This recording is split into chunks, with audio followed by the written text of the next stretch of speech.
You know, I've already lost the moment. If I woo now, I mean, you know, We did the moment before this. yeah, but you You know, gotta wait for the show to start to do the well, moment. I thought you clicked the I button. did click the button, but it wasn't going yet. Whoa!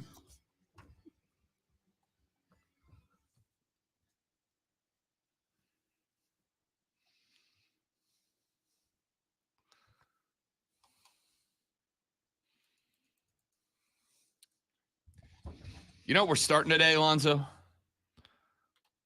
Something? Sure thing. Just- Nailed it. You want to be starting something? You got to be starting something. Got to be starting something. Got to be we are gonna start out of a bit of irony. We're starting Hot Take Tuesday today. You know why? Because we have officially hit, ladies and gentlemen, what I consider the doldrums of sports talk radio. Wait. So if we're doing Hot Take Tuesday, Hot Take Tuesday. it's got to be hosted by Weenus and Pitts because the Weenus and Pitts show. Weenus and Pitts would be doing Hot Take Tuesday for sure. For sure, it's Hot Take Tuesday on the Weenus and Pitts show. I want your. I'm hot telling take you, today. we need to get some sounders and stuff for Weenus and Pitts. I'm just, you know, Doesn't hurt my feelings at all. okay. Yeah, I consider that approval. Have at. You don't need approval for me for anything. No, I don't. But in this case, you know, it's kind of a hostile takeover by two other guys. So I mean, you know, anybody who is just learning about this show and just getting in the show is like, what the hell is going on right now? I do appreciate you hit the no button this morning, though. I did hit the no button. I also love that I'm the only guy in the building with a no button, a button that says no on it. And it's, I'm sure, not a great coincidence that it is the button that turns on my mic that says no. Ladies and gentlemen, welcome in. It's Hot Take Tuesday here on the Rob Brown Show and the Fan Upstate. I am Rob. He is the great one, Lonzo. You're you. And we are glad to have you along for the ride today. 844-326-3663. 844-326-3663. You can also shoot us a text at 71307, 71307. If you want to come at us in that direction, you can do it. You can tweet us. I am at the Rob Brown Show. He is at Lonzo on Word. We are collectively at the Fan Upstate, all on Twitter. We want you to join us on our live stream as well. You can not only listen to the show in all its greatness, you can watch the show in all its handsomeness if you wish to do so. All you got to do is go to the Fan Upstate on Facebook. But I don't have a Facebook, Rob. That's okay. You can go to the Fan Upstate on Twitter. But I don't have a Twitter, Rob. That's okay too. Everybody can go to YouTube and search and subscribe to the Fan Upstate there, or go to Twitch and search and subscribe to the Rob Brown Show as well. All right, I looked up hot take definition because I'm curious exactly what the definition is. And according to the internet, which is always right, a piece of commentary typically produced quickly in response to a recent event whose primary purpose is to attract attention. Yep. I don't know if I know how to do that, Rob. Nope. I mean, you do. We all do. Everybody in this industry knows how to do that. Would it be like, you know, talking positively about one school and negatively about another school to try to get attention from one and hate from another? Not necessarily. That's not a hot take. Okay. It can be done that way. All right. Right. Okay. It can, so for instance, I'll give you an example of how it could be done that way.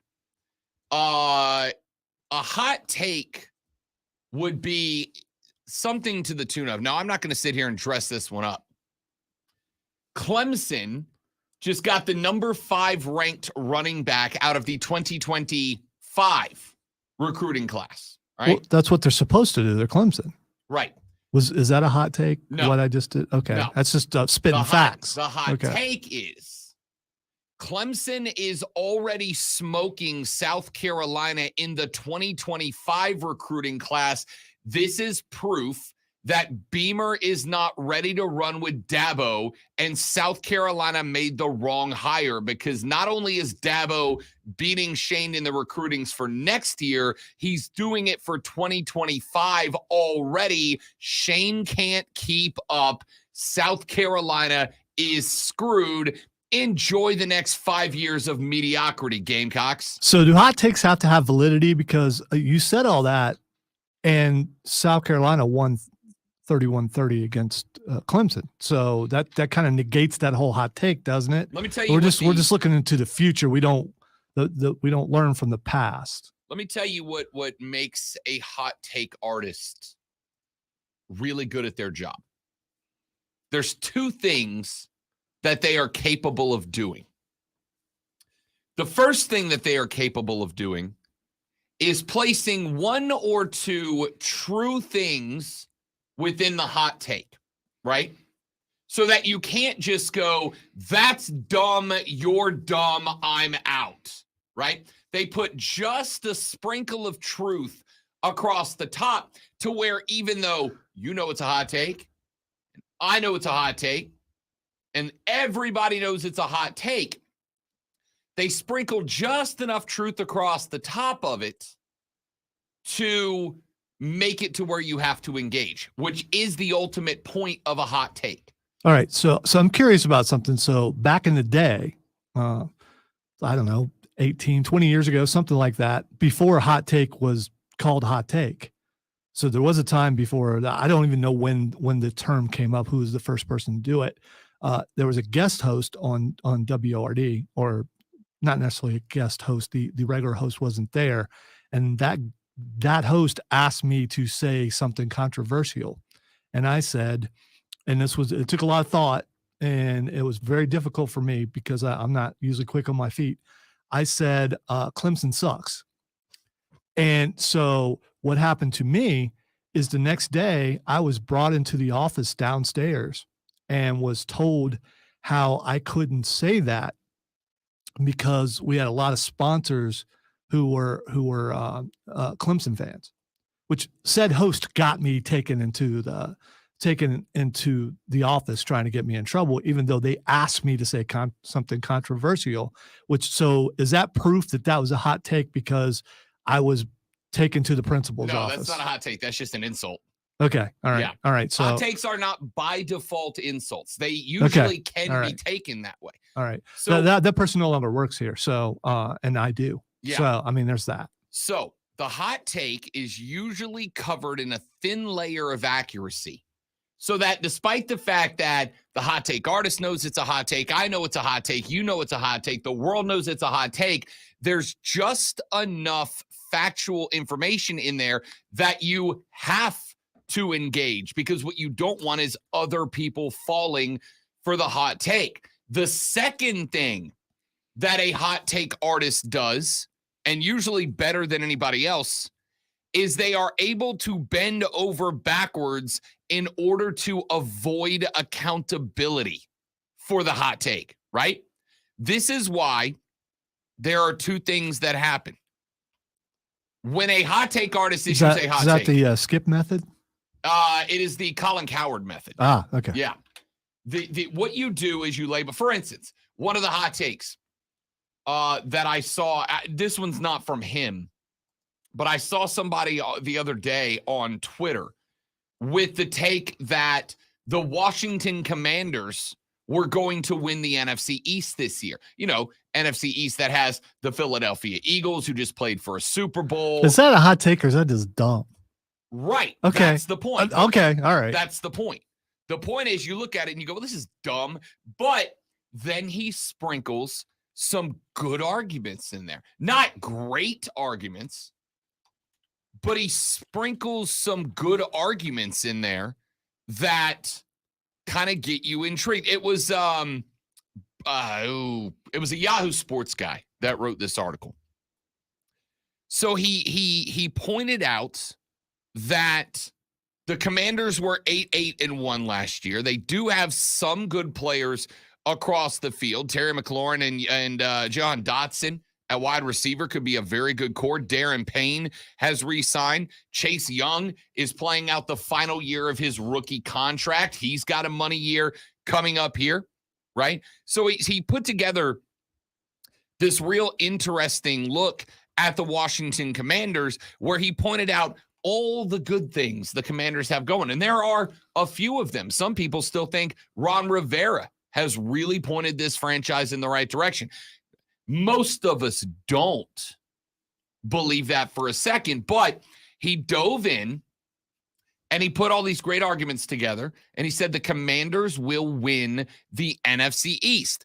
And this is one of those things that, like, nobody believes that. But it got a ton of response. It got a ton of response because he put just enough of the factual information in there that people felt compelled, even knowing the point of it is to get clicks, to give that click, right?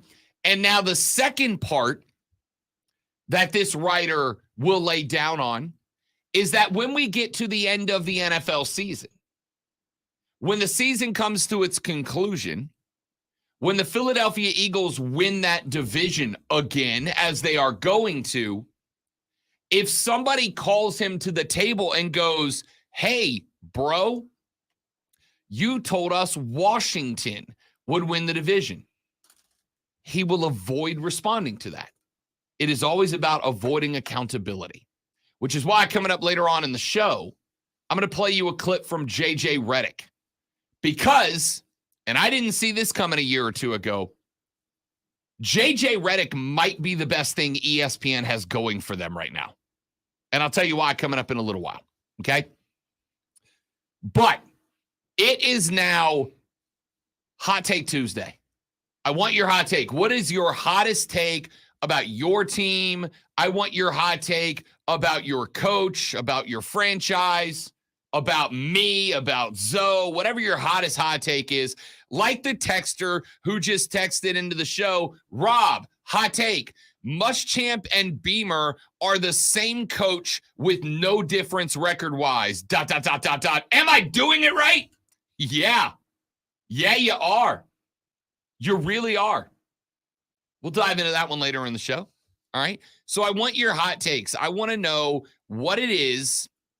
What's your hottest take on sports? We are going to have some fun with it today. But I got a lot of other stuff I want to get to. In the next segment, Lonzo and I have these conversations that frequently recur on the show. Most of them are silly. Chili dogs and hot dogs are two different things. Chili dogs are the best dog, but they are not a hot dog. They're a chili dog. Duke's Mayo, is it good or is it bad? We have that conversation. Floppy versus crispy bacon, never going away. We have all these different conversations, but there's actually one that comes from the world of Sprots that I find very interesting. And that is Lonzo's claim that Ryan Day is on the warm seat. Not the hot seat, the warm seat. It's getting hot. If he loses to Michigan again this year, according to the great one, it will be a hot seat. He's fired next day if he loses to Michigan. Okay, not even on the hot seat. He just goes from the seat to not the seat. 3 in a row? Yeah. No. Can't do it. So I have found this interesting because Ryan Day in the Big Ten is 32-2. 32-2. 32-2 and scoring 40-plus points per game per season for 6 straight seasons. I don't know if this is a hot take or not, but that's what we do, man. It doesn't matter who the coach is. That's not a hot take. It is a hot take to say that if he loses 3 to Michigan, even if the team goes 11-1, that he would be fired for it. That's a hot take. And I thought it was a hot take. I thought there's no way. I thought Lonzo has got to be pulling my metaphorical leg, so to speak. And yeah, because you could tell me anything from Florida, and you're from Florida, so I got to kind of believe it. But I'm telling you what the Buckeye mentality is. Right. And I did not believe Lonzo. And then last night, I was scrolling the interwebs as I watched a phenomenal, as I told you it would be, 3-2 Wake Forest victory over the LSU Fighting Tiger Men. I'm scrolling the interwebs last night, and I come across an article talking about exactly that. And I want to address that when we come back, because that, to me, should be a hot take. But there were a number of collaborative artists who were yesterday arguing on the internet that if Ryan Day, who was, again, 32-2 in conference, but the two are back-to-back L's to the Wolvies, saying that if he drops a third, doesn't matter if they're in the playoffs, doesn't matter if they're 11-1, if he drops a third straight to Michigan, it'll be time to move on from Ryan Day. And I thought Lonzo was making that up. And now there's people on the internet saying, no, for sure, which I find very intriguing. So we'll talk about that hot take when we come back. My name is Rob Brown. That guy over there, that's the great one, Lonzo. We are glad to have you along for the ride. We are back after this. We are the Rob Brown Show. We are the Fan Upstate. All right, guys, I got a live read. You guys stay right there. We will be right back.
Pain relief for a former professional baseball player, and you have access to the same life-changing treatments as retired Braves pitcher Jose Alvarez.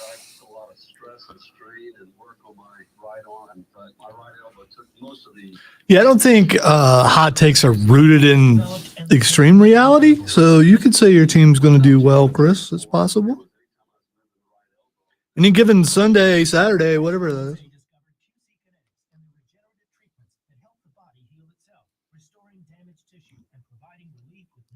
And Wesley, I'm sorry that I'm yelling at the audience. I'll do better. Sometimes I get excited. QC Kinetics is right. Ah. Call for your complimentary consultation. Call QC Kinetics 864-448. You gotta believe, man. You gotta believe.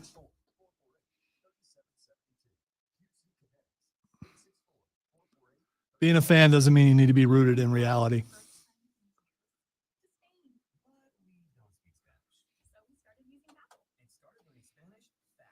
With Babbel, you can start having conversations in another language in just 3 weeks. Babbel's conversational method teaches you real-life words and phrases. And with Babbel's interactive bite-sized lessons, you'll remember what you learned. And the thing about the Hot Pockets, the bad thing is we all know not to take that bite. Even though we think it's cool enough, we know not to take that, and we still take that bite. So it's not the Hot Pockets' fault. I guess it's our fault for believing it's ready to go.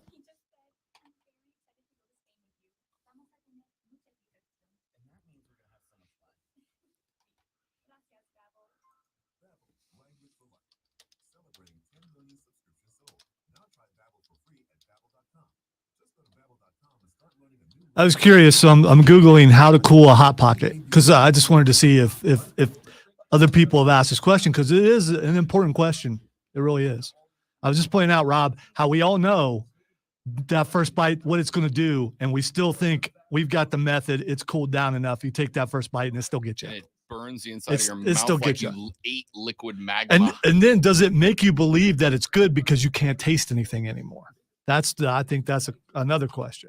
You guys know if you just wait like 4 minutes, just leave it in the microwave for like 4 minutes. Yeah, but It'll then cool off. yeah. The but problem is not when you smell it though, and it smells so good, and you're hungry. the problem with the Hot Pocket is that to make sure that you don't get volcano on the outside, iceberg on the Yeah, inside, like right in the middle. the yeah. stuff you want hot Yeah. is not. You have to overcook it, but then you have to let it sit for a few minutes. There's even one. How do Hot Pockets generate so much heat? It's that sleeve thing with the foil thing inside of it. Why doesn't that spark? You put regular aluminum foil inside of a microwave, it will spark. Why does the stuff inside of a Hot Pocket not? Yeah. I already apologized for yelling at the audience. I said I would do better. Oh, yes. Yes, Lonzo. Yeah, I mean, I Yes. get excited sometimes.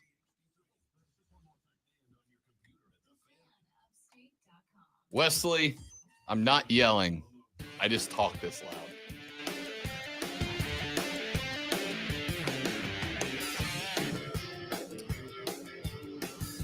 So at the conclusion of the last college football season,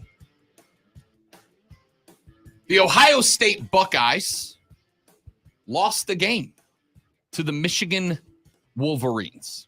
Now, that was interesting because it was Ryan Day's second loss in conference in 6 years. He is 32-2 in that conference. And then, of course, Ohio State would get the number 4 seed in the college football playoffs. They would, of course, draw number 1 Georgia. They would give Georgia the best game of the season. And then at the stroke of midnight on New Year's Eve, they would see their kicker hit maybe the worst field goal attempt in the history of the college football playoffs. I got to say, I don't think there's any maybe to it because of what was riding on it. It was a really bad kick, but I think the circumstances, the time, all that stuff factor in and make it even worse. It was pretty bad. And still Georgia fans talking stuff. Oh, yeah. Which makes no sense at all.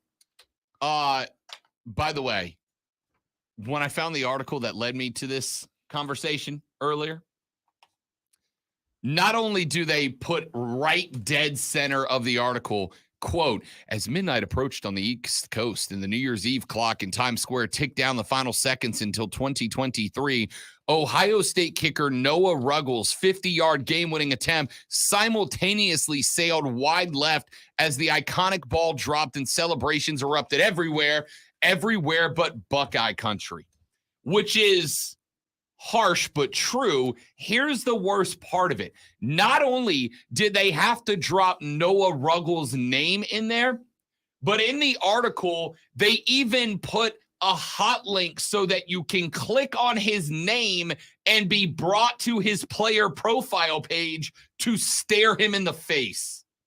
Ouch, dude. Yeah, well, he kind of deserves it.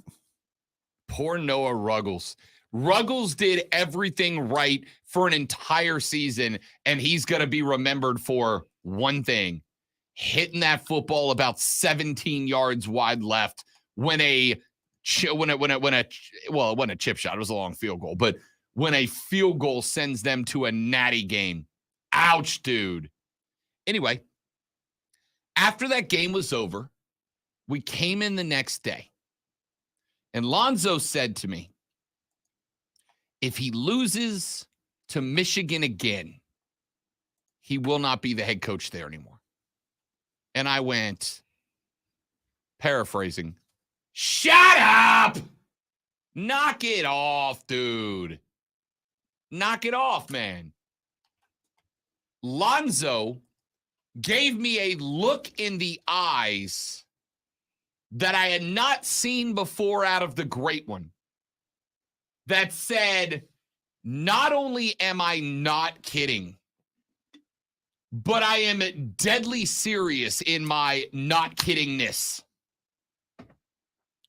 I think that's a direct quote. I'm not sure, but possibly. It's pretty close. Pretty close. We have had this talk a couple of times since then. Couple of times. And I have always ended back in the same spot of, no, dog, just stop, bro, stop. Stop, dude, stop, just stop. Well, last night I was perusing the interwebs, and I came across an article on ESPN entitled, Ohio State's Ryan Day and the Pressure to Beat Michigan. That's the headline. This entire article, written, by the way, by Heather Dinich, who I like Heather. I think Heather does a real good job. Written by Heather Dinich. She's got her finger on the pulse. She really does. Goes deep into the chemistry that makes up the situation surrounding Ryan Day and his back-to-back L's to the Wolverines. She talked to defensive coordinator Jim Knowles. She talked to Marvin Harrison Jr. She talked to a number of big names around the Ohio State campus. Now, she does write in the third paragraph, quote, Ohio State is hardly in crisis mode, end quote. And of course, you're not. And this is why this is so confounding to me. The Buckeyes are coming off of a semifinal loss, and a semifinal loss that I suspect, Zoe, if you gave Noah Ruggles 10 more cracks at that same field goal, he makes it 10 out of 10, maybe 9. But he makes that kick far more than he misses it. The fact that he's still kicking lets you know that kickers are different kind of people. Yeah. Yeah. Not only are you coming off a year where you had a semifinal berth and nearly knocked down the same Georgia team that went and won the national championship by 40 damn points, but you do it with what should be one of the most prolific offenses in the country this year. You do it with the fact that you have a defensive lineup that probably has reserves with NFL potential back there, which is why it blows my mind when I am told that there is scrutiny regarding the Ohio State Buckeyes. I don't get it. I don't understand it. I can't put 3 and 3 together. How is there scrutiny on a guy that is 32 and 2? How do you have scrutiny on a guy that put together a 6-year run that, granted, has not yet turned into a national championship, which, by the way, happens, yeah? Like, not every team's going to get it every single year. Very few can. That's just kind of how the game gets played. So you hit me with a spot where a guy's 32 and 2 in conference. He's been to the playoffs. He barely lost the playoffs to the best team in college football for the last 2 years running. And Ohio State fans are ready to kick him to the curb. So what you're telling me is that the game is more important than multiple playoff runs, multiple Big Ten titles, and owning that conference outright and entirely top to bottom. That's what you're telling me. That Michigan L, or I should say those two. And by the way, Ryan Day is 4 and 2 against Michigan, right? This isn't like Ryan Day's got all these accolades, but he's 2 and 4 or 1 and 5 against Michigan. He's 4 and 2. And with a 4 and 2 record, the fact that the 2 came back to back, if he runs it to 4 and 3, still a game over 500 against the heated rival. A great rivalry. Teams should be 500 against each other. Michigan, yeah. Michigan should win some. It's the back-to-back that's the problem. The back-to-back, I mean, if you lose one and then you don't lose another one for like 5 years, it's still horrible, but not as bad as losing back-to-back with the potential to lose a third, because now the fans have lost some confidence when it comes to facing that team up north. I don't understand it. Right? Like I read this take from Heather Dinich, which she doesn't really have a take. She's really just kind of laying out what the attitude is in Columbus. Heather doesn't really offer an opinion here. Ohio State Athletic Director Gene Smith has given no indication Day's job is in jeopardy. Back in April, he said, quote, "He's my CEO," end quote. But the head coach is well aware. Vote of confidence. The dreaded vote of confidence. Dinich writes, the head coach is well aware that the program hasn't met its own expectations, particularly in the past 2 seasons. If Day loses to Harbaugh again, it will be the first time since 95-6-7 that Ohio State lost 3 straight to Michigan. The goal, though, is consistently larger, and the Buckeyes haven't won the Natty since the 2014 season with Herb. Like, right. And I get that. That's a long stretch of time for a program whose expectations are natty. But I also have to say, I don't think people understand how bad Urban leaves places when he leaves. Not only do you have a handful of kids that signed up to play with Herb that now had to go with Ryan Day, but Ryan Day didn't have the opportunity to work the portal like a Dion. It was always going to take a couple of years to get it together. That brings us to 2017. And yes, it's been 6 years. All right. None of that works with Ohio State. I mean, I get what you're saying. Other places, it doesn't work that way there. It's really hard to have a bad season there. The last one in recent memory was Luke Fickell, 1 year. And I think he had 6 wins. I think that was it. You can't mess that up. And also keep in mind, when Urban Meyer was there, Ryan Day was there with him. So he had a hand in building the team, and he was considered an offensive genius the whole time he was coaching for Urban Meyer. So it isn't like they just brought him in. He was there. The goal is still to win the national championship. The goal is to win. I think the goals in order is to beat Michigan, win the Big Ten, and then win the national championship. I am not. If you can't win the national championship, you better at least beat Michigan. Right. And I guess that's also kind of the point is he has 4. He's 4-2.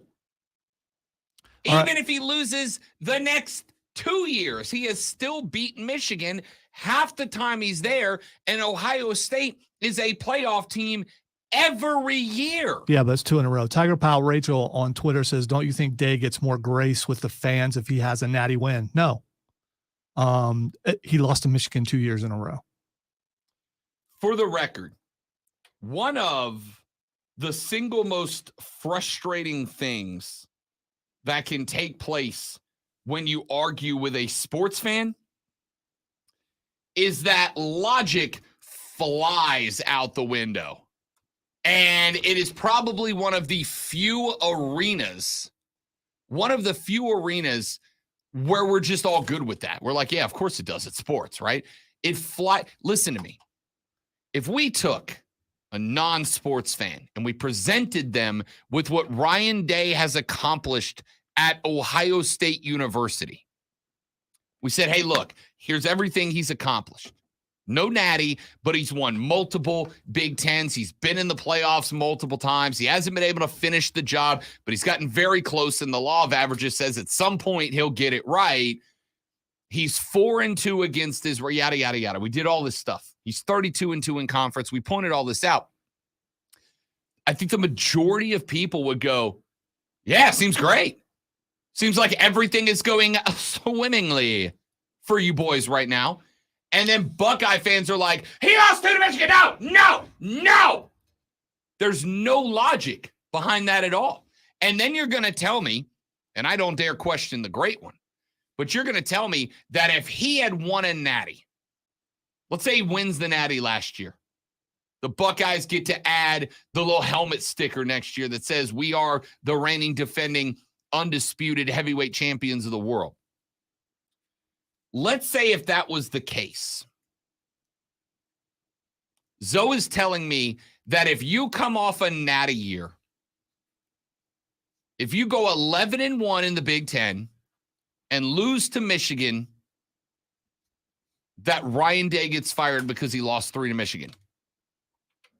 Yes. That is Nathan on the stream says, so if Ohio State lost to Michigan this year but won the national championship, he would get fired. The same thing that you just said. Yeah, if he won a national championship this year, he would be fine as long as he doesn't lose to Michigan next year. And Ohio State fans would be going, yay, we won a national championship. But how do we lose to Michigan?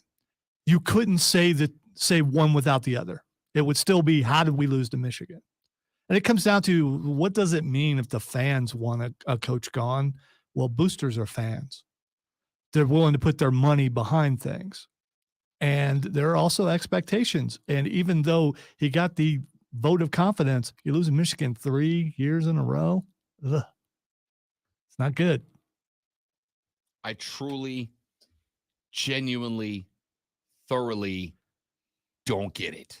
It's what a true rivalry is. And you know what? You don't need to understand it. It just is. I mean, some things just are. If I gave you the options, though, to go 12-0 and lose in the semi, or to go 11-1, guarantee you a spot, not win it, but guarantee you a spot in the national championship game, but you got to lose to Michigan in the process. What percentage of Ohio State fans would rather say, I will take the trip to the semi with no promise before I take a guaranteed spot in the natty as long as we beat the Wolvies? By the way, you can see us live on YouTube, Facebook, Twitch, and Twitter, and you can see me wince when he asked that question because he said lose to Michigan. That's my answer.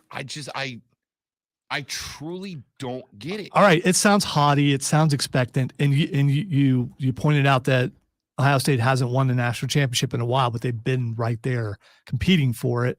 That's what you expect there. You do, and you expect the next coach will be able to do that too if Ryan Day loses to Michigan 3 years in a row. Don't understand. I just don't. I guess I'm just not going to. Texture said, doesn't Ryan Day look like the evil guy from 30 Days of Night? Let's see. Little bit. Okay, I don't know the movie, but I'm not going to look it up. So it's shockingly a horror flick. Dude, I like horror films. Well, you'll like 30 Days a Night. Okay. Is it a vampire movie or a zombie movie? You're asking me? Yeah, because I know you don't watch them. That's why, I mean, you suddenly, you came across as an expert there, right? Oh, no. I just Google imaged it. That's all. I just Google imaged it. All right. So let me present this then to the locals. Gamecocks, I am going to guarantee you a semifinal berth this year. In fact, I'm going to one-up that. Gamecocks, I am going to guarantee you an SEC championship and a national championship berth this season. But the cost is 3 straight losses to Clemson moving forward. You taking that deal or not? It doesn't work, though. It doesn't, because in this case, South Carolina hasn't won a national championship. So and Ohio State has won a bunch of them. That's why it's different. And just you saying that, even though I love the Gamecocks, everything you said is so far-fetched. At least this year, it's so far-fetched. Now, beating Clemson 3 years in a row, South Carolina can do that. They've done that. But winning the East, just winning the East, and then winning the SEC, dude, that's the stuff dreams are made of. I'm not disagreeing. That, to me, that is why I'm asking the question, right? I am asking how big it has to be. Like, what is the cost where you would be willing to let your rival take 3 straight in order to be paid off for? I think asking the Clemson fans would be the more. Well, I'm going to do that as well. Because I think that's more realistic. Clemson fans, I am going to guarantee you 3 consecutive ACC championships and 3 consecutive semifinal berths, one of them guaranteed a national championship appearance. But all 3 years you have to lose to the Gamecocks, right? 3 years in a row, you're going to go 11-1. You're going to win the ACC, and you're going to be in the playoffs. But all 3 years, you have to lose to South Carolina. Are you taking that trade, or are you taking your chances? Because I don't get how Ohio State, outside of Georgia, Alabama, and that's it. That's the list. Outside of Georgia and Alabama, nobody's in a better spot than Ohio State. And honestly, I would even go so far as to say Ohio State, I think, is actually in a better spot than Alabama is right now, as far as the future. I don't know how you can be the second most, in my opinion, optimistic football team in America, behind only Georgia, and go, yeah, but if we lose just that one regular season game next year, we're going to get rid of the guy who got us here. What a joke. But there's a positive to this. Someone out there is going to get a really good football coach. I tell you right now, I'd be falling over backwards to hire him, without a doubt. The Ayatollah of Rock and Rolla says you can't state it that way for a team that has accomplished something like that. SC is absolutely going to accept that deal. Ohio State's a completely different situation. As a Clemson fan, I would take that deal. Okay. What's your priority as far as the rivalry game? Because this, to me, says beating Michigan is a higher priority than getting to the college football semifinals for Ohio State. And that is, pardon the expression, dumb as hell. All right. So getting to the playoff is more of a given than beating Michigan right now. Definitely next year. I mean, you're in for the foreseeable future when we go to 12 teams. I got nothing. Ladies and gentlemen, let's take a break. We'll come back, wrap up this hour. Abe Gordon is going to join us to open up the 10 o'clock hour to talk a little Bravos baseball, what's going right and wrong for the ATL. That's all coming up on the Rob Brown Show in the Fan Upstate.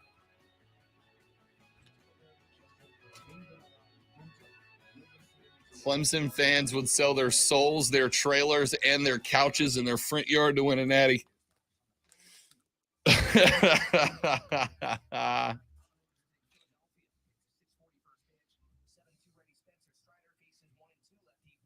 Ain't nobody buying them couches, Chris.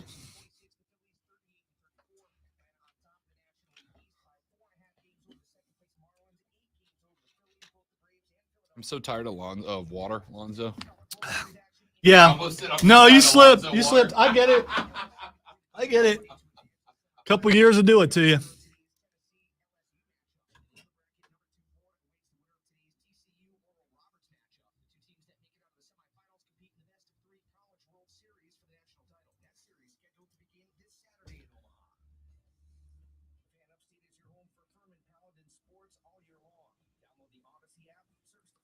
There you go. Power of positivity, Tracy.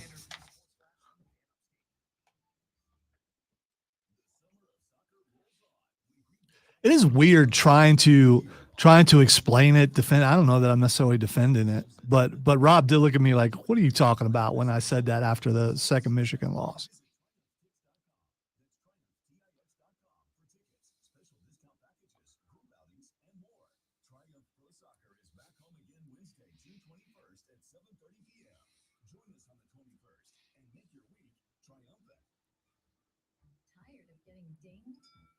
There you go, Steven. You got 3. It's not as many as Ohio State, but you got 3. Good for you.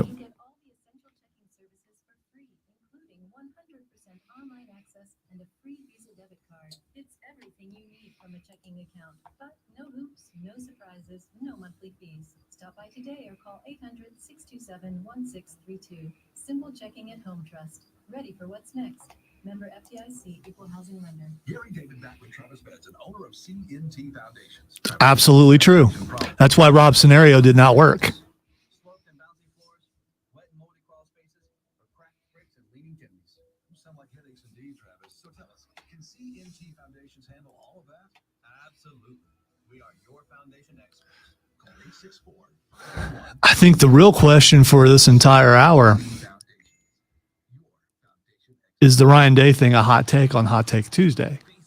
Because I don't think so. And if it's not a hot take, when people do hot takes, do they know they're doing hot takes or do they think they're just giving their opinion? No, hot takes artists know what they're doing. So is the Ryan Day thing a hot take? I thought it was. But it turned. I mean, you can.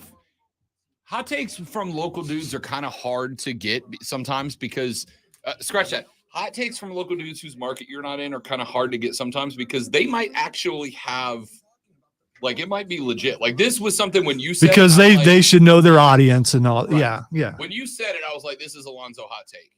But now that I've read all this, I'm like, maybe it's not, dude. I don't know if I said. Maybe Ohio State fans really are Yeah. lunatics. I don't know if I said doo-doo, Steven, but now I did. So there you go.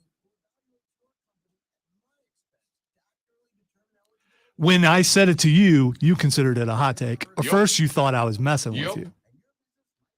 Which I would never Yep. do. Permission to enter the office. Inside joke. You guys don't get it, but that's fine.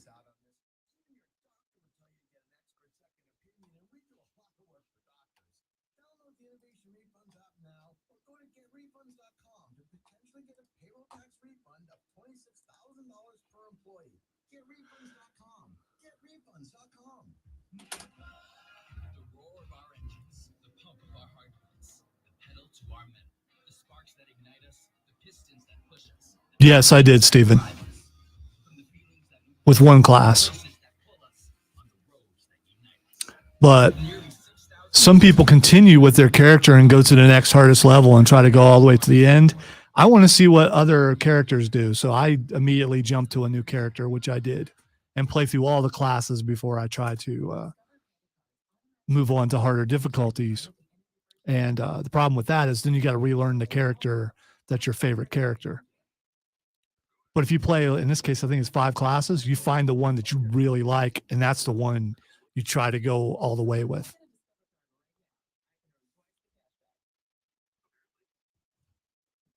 I think as of now, there's like 30 something people with their name on that trophy, but I'm not playing that hardcore because I die way too much.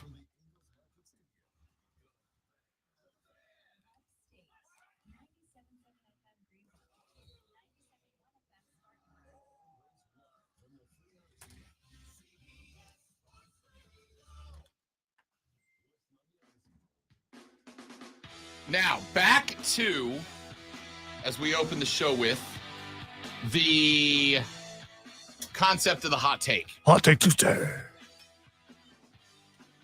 The concept of the hot take can actually be kind of difficult to read, especially when it comes from local dudes talking about teams within their market, right?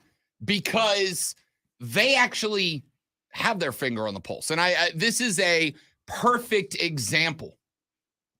When Lonzo told me after the Michigan L, if he drops another one, he'll get fired for it. The first thought I had was, Lonzo's screwing with me right now. The second thought I had was, dang, I guess Lonzo's getting into the hot take business. I guess Zoe is just going full hot take artist on me here. And for about 4 months, I have carried on. And that's part of the reason this conversation kept coming up, was because I'm like, I didn't know Zoe was going to be a hot take guy moving forward. But here we are. It turns out Zoe's got his finger on the pulse of the Ohio State Buckeyes because, yeah, even within the program, they know that this is not okay. Even within the program, they're talking about how this is unacceptable. In fact, at one point, the DC Knowles said anytime you lose to Michigan, it's time for damage control. Right? Well, like I said, in a perfect rivalry, for any given sample size, 2 teams are going to be 50-50. They're going to be 50%, 500 against each other. That's not to say you're not going to have a streak of 2 or 3 here and there, but the other team should get it back at some point. Ryan Day won 4 in a row. Harborough has to win 2 more to get to 500 with him. So I thought this was a hot take, but it turns out it's not.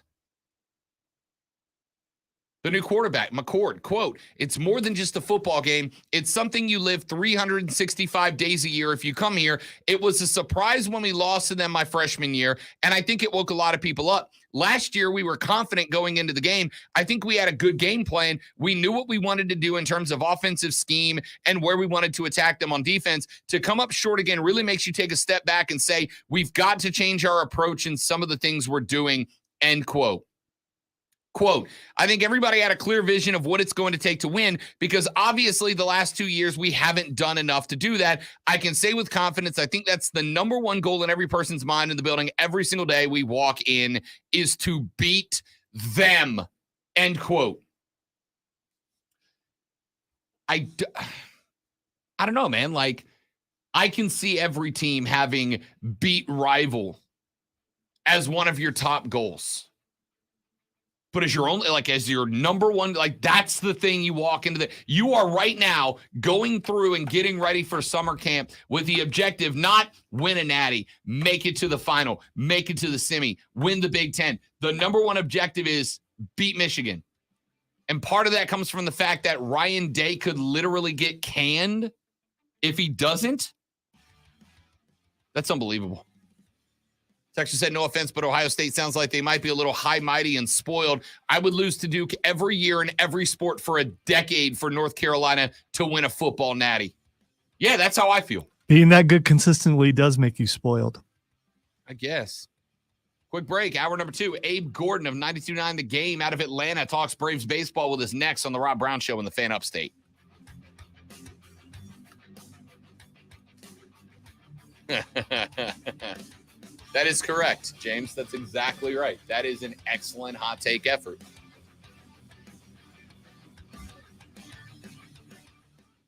feel like you're trying to find a needle in a haystack. You can hope the right person comes along, or you can just use ZipRecruiter. And now you can try it for free at ZipRecruiter.com/radio. In fact, ZipRecruiter has helped a lot of business owners find their needle in a haystack, like Marco, president of operations at Telly Tires and Auto Centers. Because Telly Tires has grown a lot in the last few years, Marco needed to hire everyone from a receptionist to a store manager to a head mechanic. ZipRecruiter helps me find all the right people, even the most difficult jobs to fill. ZipRecruiter helps me keep my business running. Take it from Marco and millions of other businesses who use ZipRecruiter. ZipRecruiter can help you find the needle in the haystack.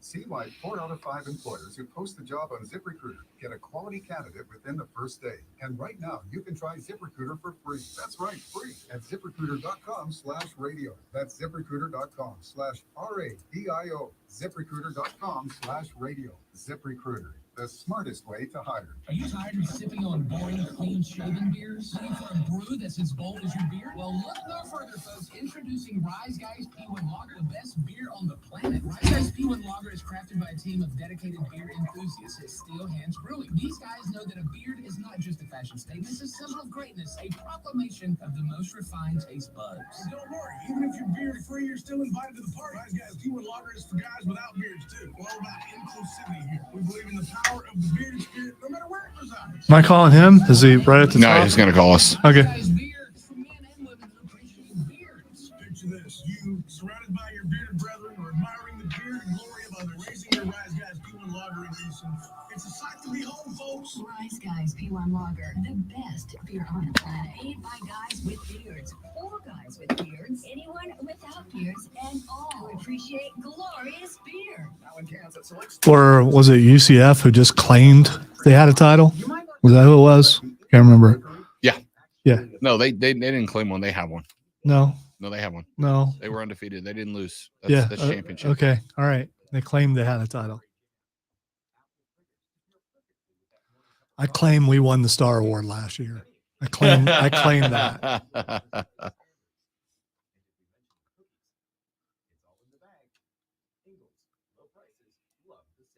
Celebrate Greenville's music scene every Thursday night at Piedmont Natural Gas Downtown Alive, presented by Clemson MBA. Join us for a free admission outdoor speed party featuring live music in Noma Square. Piedmont Natural Gas Downtown Alive, Thursday evenings, March 16th through August 31st. Visit GVilleEvents.com for more info. When you open your hopper, you don't fill it with just any hardwood pellets, right? You fill it with Kingsford 100% hardwood blend pellets. Made right here in the USA with North American ingredients and a 100% natural hardwood blend, Kingsford pellets can be used on any pellet grill and add delicious smoky flavor to any meal. Kingsford's the name you trust for the low and slow cooking you crave. So look for Kingsford 100% hardwood blend pellets. Kingsford.com. Meet Joe A, Joe B, and Joe C. 3 everyday Joes perfecting their banking with Chase. Joe A is locking his lost debit card with the Chase mobile app. Joe B is chasing toward his new ride with AutoSave. And Joe C's Chase banker is helping him budget to go back to school. Tools that help protect, support for what's next. One bank that puts you in control. Visit chase.com/checking. Chase, make more of what's yours. Chase mobile app is available for select mobile devices. Messaging and data rates may apply. JP Morgan Chase Bank and a member FDIC. The Rob Brown Show, now 9 to 1. We're talking with Rashad Beard of the Panther Nation podcast. I got a message yesterday from a cat that said BY got some balls batted down. Doesn't this show you that the concerns about height are justified? And my answer was no. People need to not panic right now about that, right? No need to panic about that. If you watch the practices, you can see that the pass rushers are not going full speed at the quarterback. So what do? They stand back, they put their hands up. And I'm not looking into it. I saw a batted ball at practice when I went, not a big deal. Everybody's looking to jump on the, oh, he's short trained. You're looking to find some sort of excuse to pile on about Bryce Young. Let's just witness greatness and stop complaining, stop looking for something to complain about. Damn, Rashad got a little heated right there for just a second. Listen, man. I'm sick of it, man. I'm sick of the side stuff. Listen, they're just looking for something. You can't wait to pile on Bryce for being short. It's going to be great. Everybody just relax. Great show, new time. The Rob Brown Show. Now 19 only on the Fan. Upstate. Upstate. WOID Spartanburg. CHD3, the official sports voice of the Upstate Fan. CBS Sports Radio. Live from the Philadelphia. Man, check this out. On an official Rob Brown lockdown. Represents being weird. Yeah. Unfiltered sports talk. Manufactured locally for the Carolinas. This is the Rob QC in the first break. 10-4. Is Abe on the line? No. Now he is.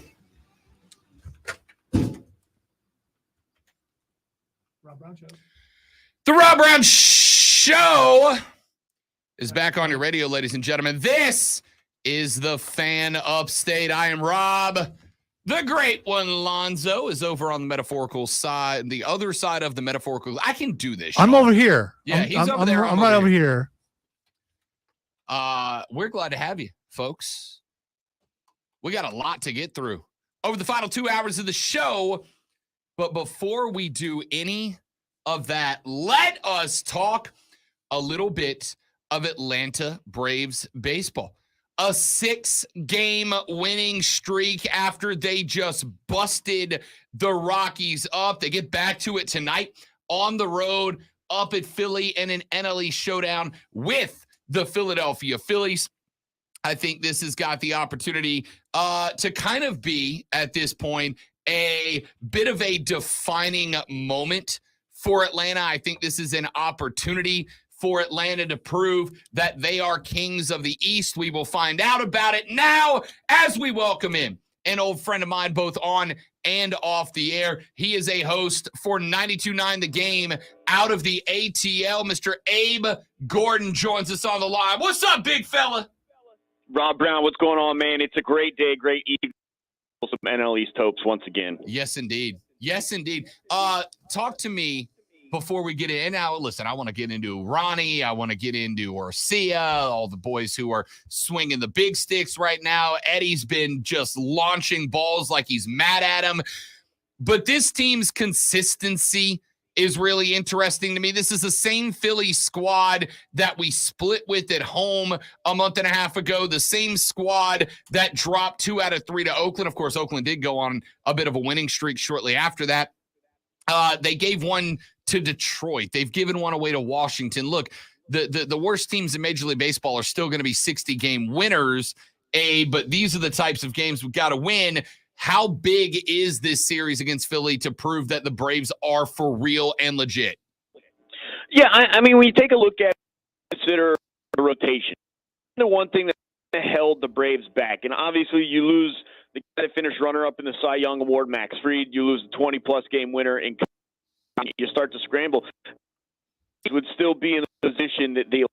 I'll tell you what. Let's do this. Hey, we got you. We got you cutting in and out. If you can hear me, big dog, give us a shout back because you're cutting in and out of the air, and I don't want to deprive the people of your genius. So give me a shot back real quick if you don't mind. We'll get that reset because I absolutely do want to hear the answer to that question. I think that this is like I said, I think this is a series with an opportunity for the Braves to kind of establish a little bit of dominance. They are currently sitting, obviously, not just atop the National League at this point, but the Braves actually have the best, or the NL East, but they have the best record in the series. I think we got Abe back. Sorry about that, big fella. You were cutting in and out. Go ahead and give me that answer again, if you don't mind. Yeah, it's pretty wild. We've reached the time of technology where the landline I used to call in is worse than the cell phone I'm now on. If y'all would update from that old rotary phone with the spinny thing on the front, Abe, we could get you there, man. My boss is in the corner office. I'll make sure he paid the bills this month. But yeah, I mean, look, what it really has boiled down to is you've had issues with consistency in the rotation.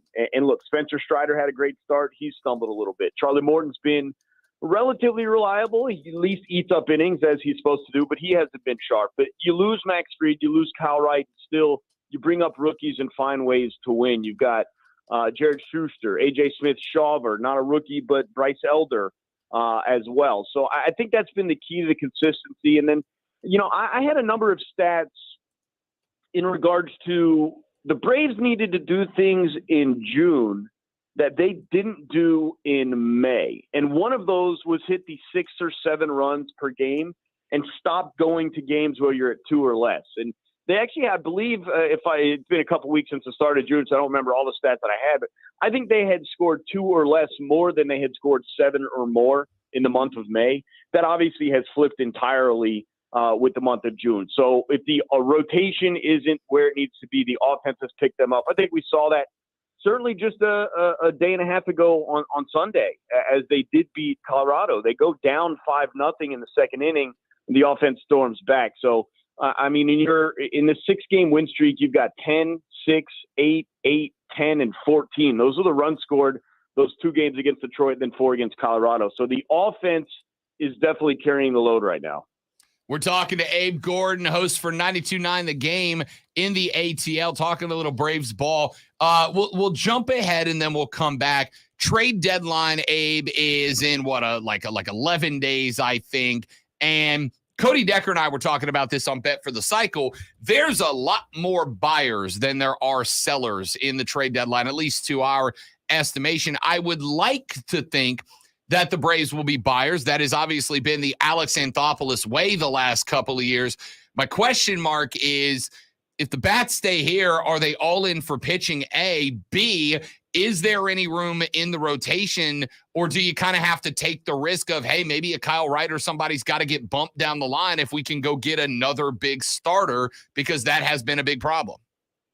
Yeah, I don't think you're looking at the rotation, if I'm going to be honest. The plan is absolutely to get Max Fried back somewhere around the All-Star break. They're absolutely counting on that. If there's delays, that could be an issue, but that is the plan. You got Kobe Allard, who, again, not like the greatest pitcher in the world, but he's making his way back from injury as well. He had a couple strong innings. Then Michael Soroka has had a couple strong innings. I'll be honest, I think the place to add is pitching, Rob, but it's in the bullpen. And I think we've seen, obviously, you look back at the night shift and the Braves World Series run, the bullpens just play so much more importance in the postseason. And when we're talking about guys getting pulled 4 or 5 innings into a game, even good starters, maybe only go 6 innings. I think the Braves bullpen, which has sometimes been dominant, but sometimes you could get a piece of them. I think that's where they would look to add at the trade deadline for Alex Anthopoulos. Abe Gordon joining us here on the Rob Brown Show in the Fan Upstate. All right, let's flip to the other side of the ball and let's talk offense. You gave us the run totals there a second ago, which were great. Then I can go a little bit further back in the season, a stretch where you were putting up 2 against Arizona, 2 against Oakland, 1 against Oakland, 2 against Oakland again. It's interesting to me because I think every team goes on runs of wins and losses, Abe. I get concerned when I see the run total go up and down with so much fluctuation, mainly because playoffs are won by great pitching and assisted by great hitting, not the other way around. Is there anything specific causing this up and down with the offense, or is that just something you've just got to get used to as a Braves fan? Well, I could speak to the up. I think the down is a troubling concern, and maybe different plate approach would be certainly a focus when they are going through team-wide slumps. Look, it's pretty basic, and I know it sounds simple, but like we can talk about the switch of Ozzie and Matt Olson. Like they flipped. Ozzie's now batting in the 2-hole. Matt Olson's dropped back to 5. But the real spur of this offense has been Michael Harris getting going. And I know we talked about the slump he was in, but he was still hitting the ball hard. He was getting very unlucky. But Harris has now raised his average quite a bit. And so he has become, he's hitting nearly 250 now. He was down at like the 140s, 150s, that Marcell Ozuna territory for a while as well. So I think with Harris batting 9, what he does, on the bases leading into when you flip the order around and get to Acuna, I think that has been what has changed the offense is Harris getting going. We saw him had a 5-hit night or 5-hit day on Sunday. To me, that's been the big difference. Acuna still seems to be leading the league in the MVP race and every other important category.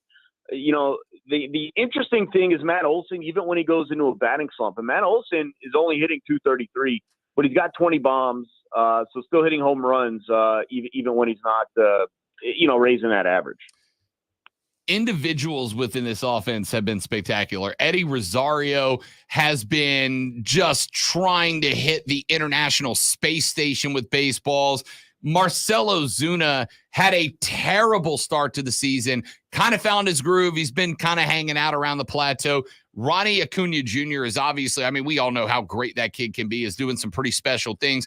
Right now, if I ask you the 2 or 3 most important guys in the lineup, list them for me. Yeah, I think it all does start with Ronnie. That's been just, I mean, he leads the majors, I think, but definitely the National League in first inning runs scored.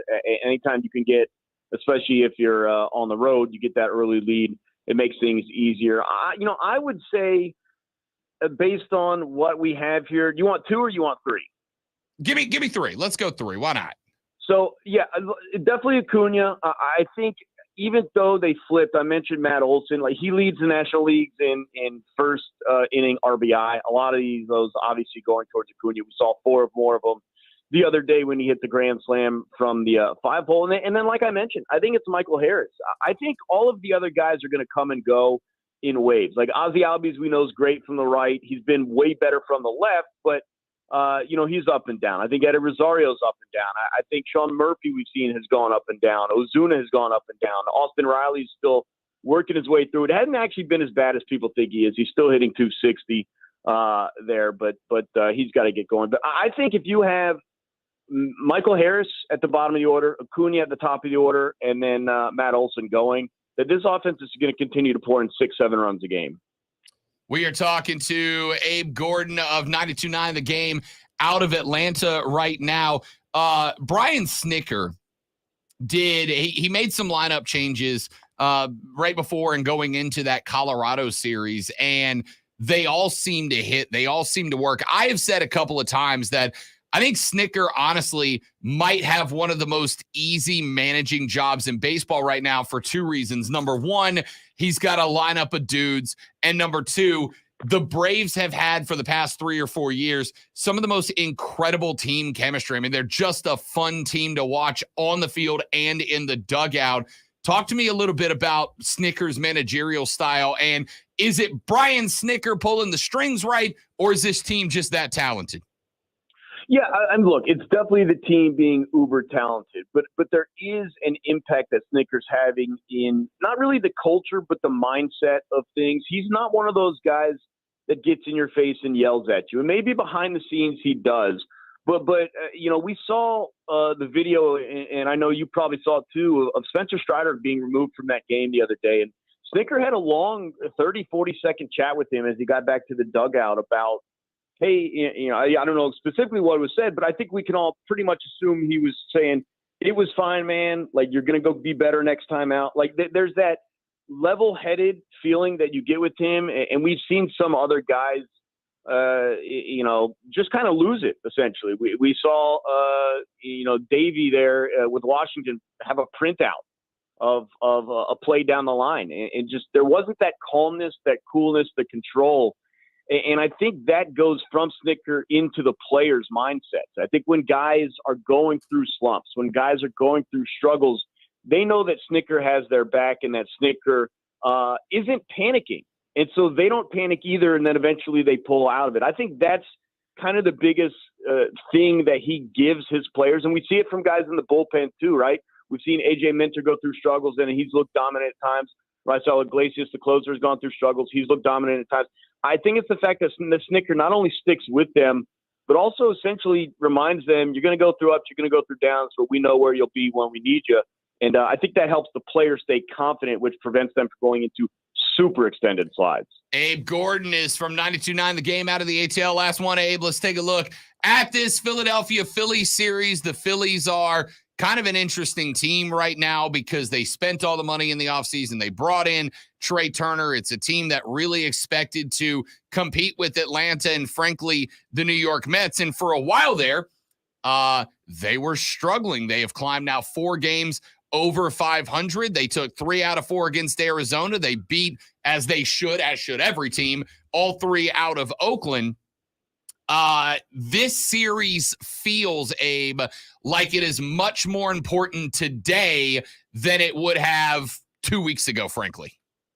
Yeah, it's certainly super important for the Phillies. They I made a joke when I first came on. They can't have happen to them what the Braves did to the Mets, and where they go from 8 games out, which is where they are at starting today, and just immediately it's 11. Like they have to avoid the sweep if you're Philly, and I you know, not that I'm projecting a sweep, but this is a different team than the stats and the numbers might say. Obviously, they played the first half of what we've played so far without Bryce Harper. Kyle Schwarber does his usual thing where he hit like 111 in the first month. He's now got 7 bombs. He's hitting 254 in the month of June. So things are starting to turn around for them.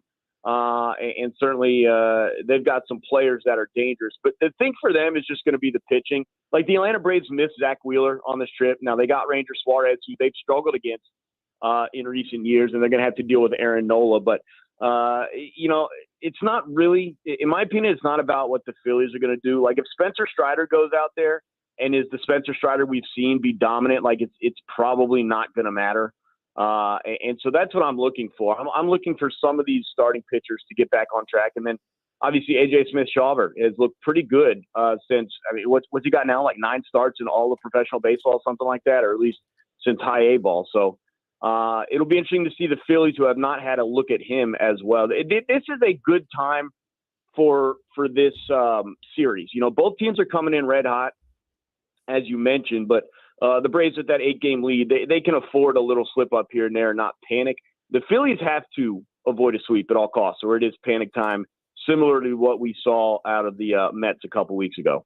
Sincere question, then we'll let you go. What is going on with Spencer Strider, right? Like that guy is supposed to have been Mr. Dependable, the one guy we can lean on. Listen, every pitcher is going to have a bad start, but it seems like he has slowed down a little bit. Is this an injury issue not being discussed? Is this a mental thing? What led to Spencer's fall off the last couple of starts?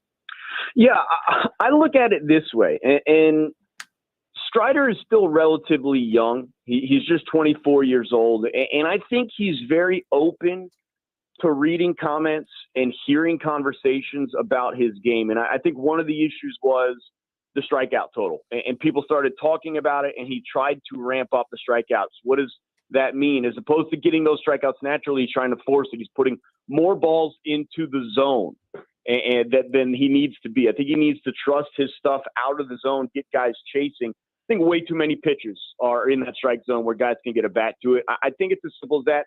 Look, he talked about it earlier where he heard the conversations about him not going deep enough into games, and it affected him for 2 starts. Then he said, all right, I'm just going to be me. I'm going to give whatever I have. I'm not saving stuff for the later innings. And he became dominant again. I think it's a situation like that, and you're right, giving me the option. I think it's a mental thing. I'm not worried about the physical aspect. I think mentally he's just got to get out of his own head and continue doing what made him dominant in the first 6 or 7 starts of the season, not think about the strikeout totals and think about trying to run away with the Cy Young, any of that stuff. He just needs to do what he knows how to do, and that's pitch. Abe Gordon is the host of the ATL show on 92.9 The Game in the ATL, also their morning show producer and a buddy of mine. Abe, you are a freaking legend, buddy. Thank you. Always a pleasure, Rob. Let's go get 3 more wins up in Philly and try and put a cap on this NL East early. I love it. I'll be over for a game in the next couple of weeks. We're hitting it up, big fella. All right, I'm heading up to Cooperstown tomorrow, so maybe I'll send you a picture of Chipper and Glavine. Oh, please do. Have a great time, buddy. We'll see you next one. Take it easy, Rob. There you go. That is Abe Gordon, 92.9 The Game, out of the ATL, talking a little Braves ball. With this, we appreciate. By the way, I don't know if you saw that. I hate this story. Sunday, the Bravos had a game, and they had tapped the father of infielder Charlie Culberson to come out and throw out the honorary first pitch on Father's Day to represent the dads of the Bravos. And then on Father's Day, hours before the father of Charlie Culberson was scheduled to throw out the first pitch, the Braves designated him for assignment. He wasn't on the team anymore. So they had to scrap that whole thing. They had Michael Harris Sr., the dad of the outfielder, Michael Harris Jr., come out and throw the first pitch. My dude woke up, got psyched, was going to throw out a first pitch at his son's big league game, and his son got sent down to the minors hours before. All right, I'm relieved because the way you were leading that story, I thought he passed away. Oh, yeah, it's like, oh no. Okay. So, I mean, horrible, but not as bad as I thought it was going to be. Yeah, it was rough, dude. It was rough. Culberson is a 34-year-old from Rome, Georgia. He was cut before Sunday's game against Colorado after being brought up from AAA Gwinnett back on May 19th. He had not played in any game since his promotion. He was expected to at least get a shot at it that day. Instead, the Braves had a problem. They only had one catcher on the roster. So you got to have a second catcher. And Culberson, the low man on the totem pole, got designated so they could bring up Chadwick Tromp to be the backup catcher for that. Listen, that sucks. It's painful. It stings. It hurts. And it's also necessary, right? Like, you can't run a business on feelings. And if the Braves go into that game releasing a lesser infielder and somebody gets hurt, or not carrying a second catcher and somebody gets hurt, you're in a world of hurt. That story sucks, but was necessary. Let's take a break. We'll come back. I got a bunch of stuff we want to get into. Thanks again to Abe Gordon. Back after this on the Rob Brown Show in the Fan Upstate. QC. All right, guys, got a live read. Stay right there. We'll be right back.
Brown Show, now 90.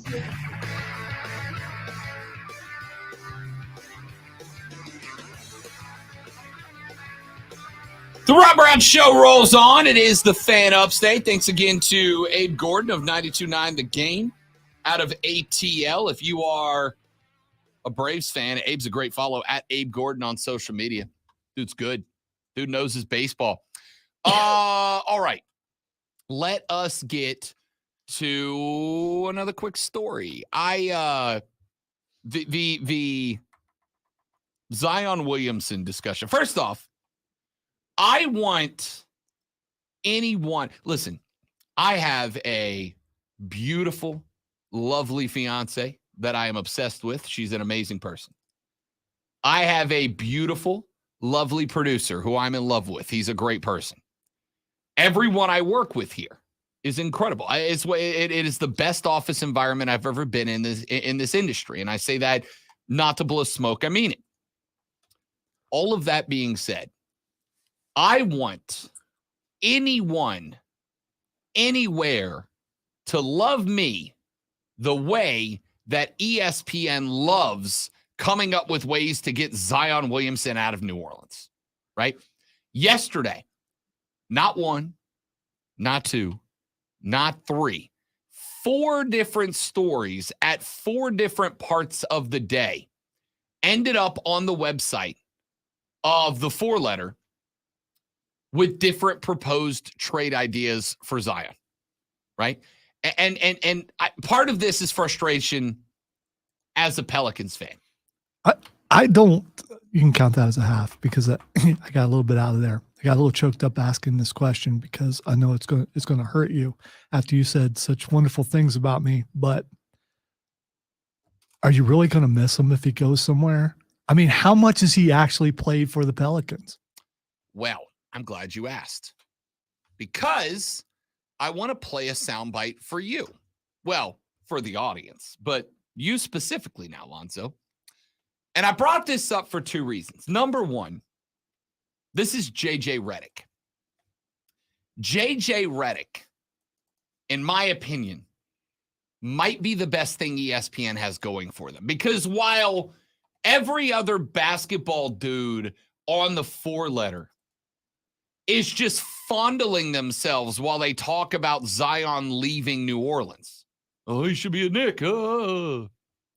JJ, and I'm not saying this because he's saying what I've been saying. I'm saying this because if I hear Screaming A talk about how he should be a Knick, noted Knicks fan Stephen A. Smith one more time, or if I hear them talk about how Zion would best be in Portland with Dame Lillard, it's like, dude, there's Brandon Ingram down there already. There's CJ McCollum down there already. Like, it's not like the Trailblazers are not better than the Pelicans right now. Why is it that they deserve a Zion, but New Orleans doesn't?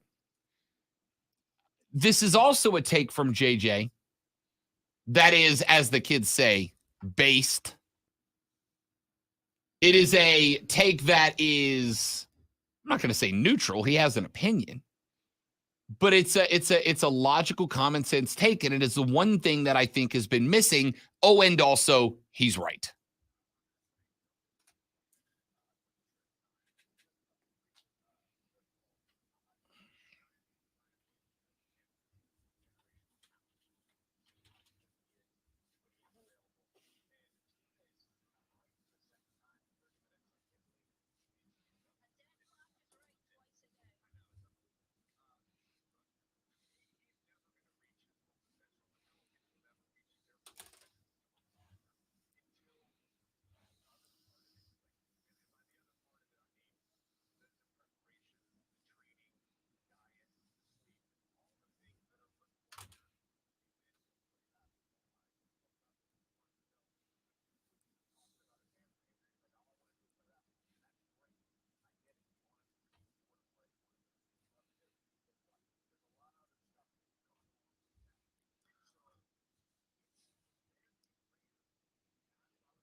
First off, somebody just texted Zion the round mound of sitting down.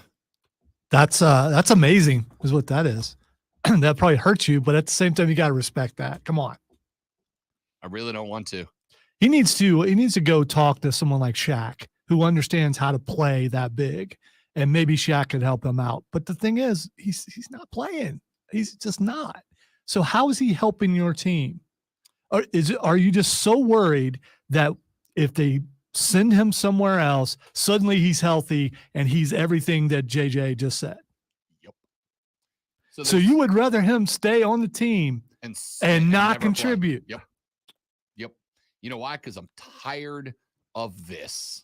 Tired of this happening around the league to small market teams. I'm tired of guys who show up and they half-ass it for a small market team, and they're just waiting to get traded to LA or Chicago or New York where they can go be the superstars they're supposed to be. Now, I don't know that is for sure what is happening with Zion Williamson, because what JJ said in the middle of that take, I think was a good take. I don't know about Lonzo at 22 years of age, but Rob at 22 years of age was an idiot. Okay? I was dumb. I did dumb things. I said dumb things. I was an idiot. And I will acknowledge that freely because I have kinda slightly grown from that. I was going to say, I appreciate the compliment that you think that I'm better now than I was then, because you'll never know. So here is my experience. All kids are idiots and most 22-year-olds are idiots, right? Now, it's okay to be an idiot. It's okay to be an idiot. I still am an idiot a lot of the time. All kids are idiots, and most 22-year-olds are idiots. Then you add on the fact that from the time Zion was, 11, and it became very obvious that Zion Williamson was going to be a physical specimen and a very unique player, Zion has been told yes to everything. To everything. Zion has never had a no guy in his life. Now, I don't know Zion personally, but I have grown up. Hey Z, maybe third helping's not a good idea. Yeah. Hey man, can you bring me 17 of them Popeyes biscuits? No, Z! No, I can't. I grew up around a D1 athlete that I played football and basketball with in high school that went on to play at a SEC powerhouse and be one of their biggest contributors for a number of years. And I think I've told you guys this story before, but I will very quickly run through it. I'll very quickly run through it. When I was in high school, my junior year, we played in the state championship tournament in Lakeland, Florida. And on my team was this kid, this kid was very clearly a special athlete. He had recruiting offers to play football and basketball at schools you know. Schools you know. We went to Lakeland, Florida, and on the first night we were there, it was the semifinals and the finals, right? It was a Final Four, basically. The first night we were there, on the drive there, our head basketball coach, we took a bus, and on the bus ride there, the head coach was like, this is all about discipline, right? Everybody's in a away team. Nobody has an advantage. This is all about discipline. So you guys are going to have a curfew. You're going to have a lights out. You're going to have a first morning alarm. You're going to have all these things that are part of a process, part of a routine.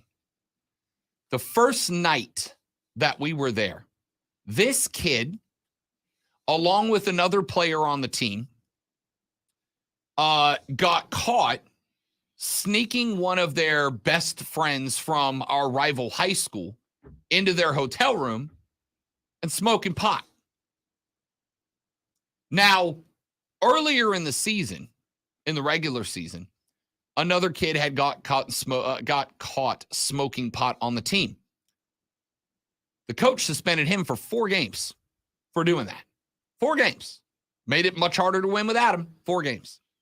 This kid got caught smoking pot. You know what happened to him? He had to wake up 30 minutes earlier and go run sprints in the parking lot in the morning. That was it. That was the punishment, right? These types of athletes get special and preferential treatment. It's not their fault. That is not their failure. That is the failure of coaches and teachers and parents, those who are supposed to be authority figures and disciplinarians, not doing their job. But I also get it, right? Because my high school football coach was absolutely that guy. He was a disciplinarian. He didn't care if you were a 5-star blue chip recruit. If you broke the rules, you sat. In my senior year, we watched about 6 of the best players on our team transfer across town to the other high school because they didn't like the discipline. They didn't like that when they got caught sneaking out of school and leaving school grounds that they were suspended for the Friday night game. So they legit left, got a waiver from the school board, went up to a different high school and played their ball there. So a lot of coaches, a lot of authority figures are afraid to have discipline on guys like Zion Williamson because they'll just leave. They'll just leave. And you don't want to get rid of a guy like Z. So for Zion to get to New Orleans and have precisely nothing for discipline is not surprising to me. You add into the fact that Zion got to New Orleans at 19 years old, right? He was 19 years old when he got to New Orleans. He is currently 22. He will turn 23 in 2 weeks. He's a 22, let's say 23-year-old kid. He's been in New Orleans since he was 19. I will tell you that New Orleans is a wonderful city. It is my favorite place on earth. And despite it having some problems, as all large cities do, it's a beautiful city with the nicest people you're ever going to meet, the best food, incredible music, art, culture. It's a wonderful place. And it is also a place where if you don't have discipline, you're going to fail, no matter what you're trying to do. If you cannot hammer down and avoid the temptations, you're going to fail. So why is anybody shocked that a 19, 20, 21, 22-year-old kid goes to the city where the what's the old expression? The world is your oyster. They have everything. Everything. The good, the bad, and the ugly, they've got it. So why are we shocked that a 19-year-old kid comes into tens of millions of dollars, goes to a city that can offer whatever you want, whenever you want it, wherever you want it, however you want it, and struggles to learn? This is one of the things that I ultimately think will hold back New Orleans basketball in some elements, this being one of them. So yes, it does not surprise me. And yes, much like JJ Redick just said, if I am New Orleans, I am not trading Zion because I would rather have Zion sit on my bench for the duration of the extension that he got, frankly, without earning it. And I will play beat the clock that Zion smartens up. He talks to the right guy, like Zoe said. Maybe Shaq gets in his ear. Maybe Barkley gets in his ear. Hell, maybe he watches that segment of JJ Redick's, who says this guy is a monster. This guy could be somebody real special, but he's not going to be until time management, discipline, health, physicality, nutrition, preparation, until all that comes full circle, he's not going to be that guy. And even though if I'm New Orleans, it might cost me a Scoot Henderson or a Brandon Miller. If Zion becomes Zion, he could become one of the most dominant players in the NBA. And it is, in my opinion, maturity and mentality that are currently separating him from greatness. Well, maturity and mentality can be learned. They are not always learned, but they can be learned. Z just watched his favorite coach, Teresa Witherspoon, get fired. That was a warning shot, right? That was a warning shot. One of the few female executives in the NBA, and the Pelicans let her go. Why? Because, and this is from a buddy of mine who is a journalist down in New Orleans. It is because, according to the stories out of NOLA, Teresa Witherspoon was coddling Zion Williamson. Zion would come off the court with yet another problem, and Teresa would cry with him on the sideline. Now, I got no problem with crying. It's a real human emotion. What I do have a problem with is when the guy's problems could be fixed. Z, if you don't want to tear that knee up, you need to drop 25 lbs. You need to get in the gym. You need to eat right. Y'all, I'm fat. But if somebody came to me, Lonzo, and said, I will give you $5 million a year to get unfat, I'd be looking like freaking Tom Cruise in a week, dude. Yeah, money is definitely a motivator. Yeah. So the coaches were, well, this coach was coddling Zion Williamson and blaming his problems on everybody else, and he wasn't maturing. This is a solid, reasonable take from JJ, and it is the correct take. It is the reason teams like Charlotte and Portland want Zion, because they're going, if we can hit the maturity combination on this kid, we're going to steal a dominant player away for nothing. It's also the reason if I'm New Orleans, Z ain't going nowhere, dude. I will let you ride Pine into your contracts up, and I will tank this team to prove a point. Get it together, earn that contract, or waste 2 more years off your career. Back after this on the Rob Brown Show on the Fan Upstate.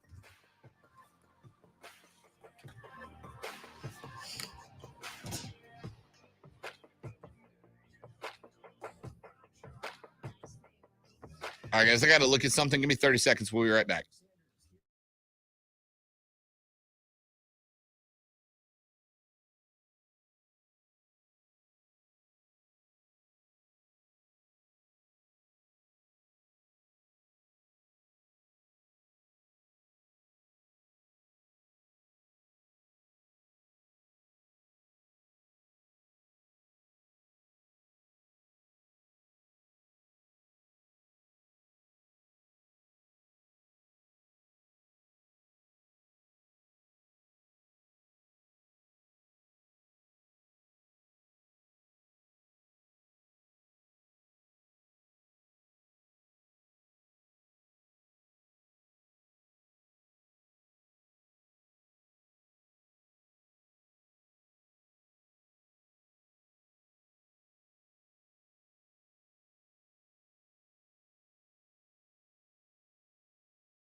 All right, dudes and dudettes. No, it turns out there's not, Trey. Hollywood actor. But turns out if you get a $5 million movie deal, they will actually hire you chefs and physicians and personal trainers and all kinds of fun stuff. Stuff that you and I have to pay for. have to pay a lot for. Celebrating 10 million subscriptions sold. Now try Babbel for free at I would love a personal trainer. Babbel.com and start learning a new language today. That's Babbel.com. Babbel.com. Classic Kentucky Fried Chicken sandwich. Crispy chicken. I don't need a personal trainer. I'd prefer the chef. If I had to pick between That's the probably two. fair, honestly. Eating it, dude, every time I think I found something healthy and then I really get into it, I'm like, this isn't healthy at all. All the things that taste good are bad for you. I wish I had a personal chef who had all the recipes to put together really good dinners that wouldn't make me fat. There you go. I agree. What's up? It's a Target trend alert. New swim has just arrived and it's sunny weather approved. If you're into bikinis or one pieces, high waists or cutouts, they're the perfect combo of trendy, flattering, and affordable. That's right. And there are so many cool styles with gorgeous details. These suits have macrame, crochet, wood beads, pretty shells, and more. Totally a luxe for less vibe. Yes, so dive in and shop this Target trend without the spend. It's sunny weather approved. Hello, I'm David Figueroa, co-founder of Millennials. We make 32 craft pepper sauces that are thicker, hotter, and better. We use fresh, plant-based ingredients, and you can see and taste. One try and you'll fall in love. Oh, man! Spicy ketchup using real sugar and no high fructose corn syrup. Go to Melinda's.com. Yeah, bacon covered donut turns out, Steven, is not healthy. Who knew, right? Who knew?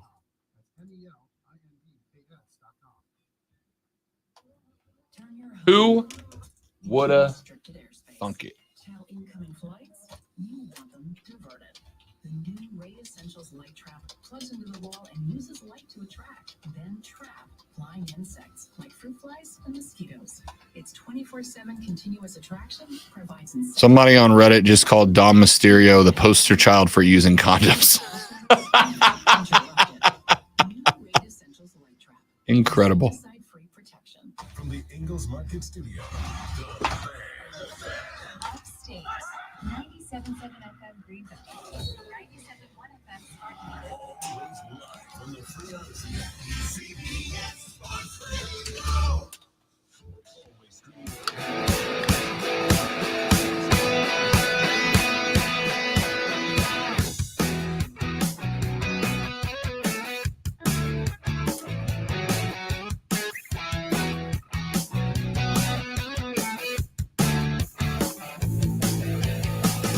All right, and away we go as we wrap up our numero dose of the Rob Brown Show right here on the Fan Upstate. I am Rob. Alonso's over on the other side of the metaphorical glass.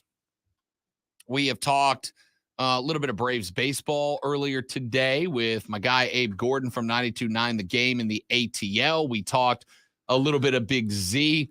Listen, Bill Simmons put out a post yesterday saying that this is a, quote, very real subplot, end quote, and that he expects Zion will no longer be a Pelican as early as Thursday. Now, as I've mentioned, I'll be shocked. I'll be shocked.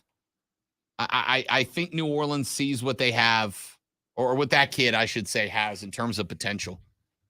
So I don't see it happening. Now, as he's off the table, what do the Hornets do?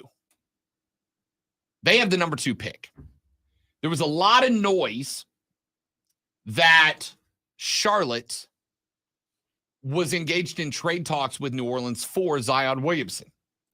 Now the story has come out and said that they actually want Brandon Ingram from New Orleans in return for that number 2 pick.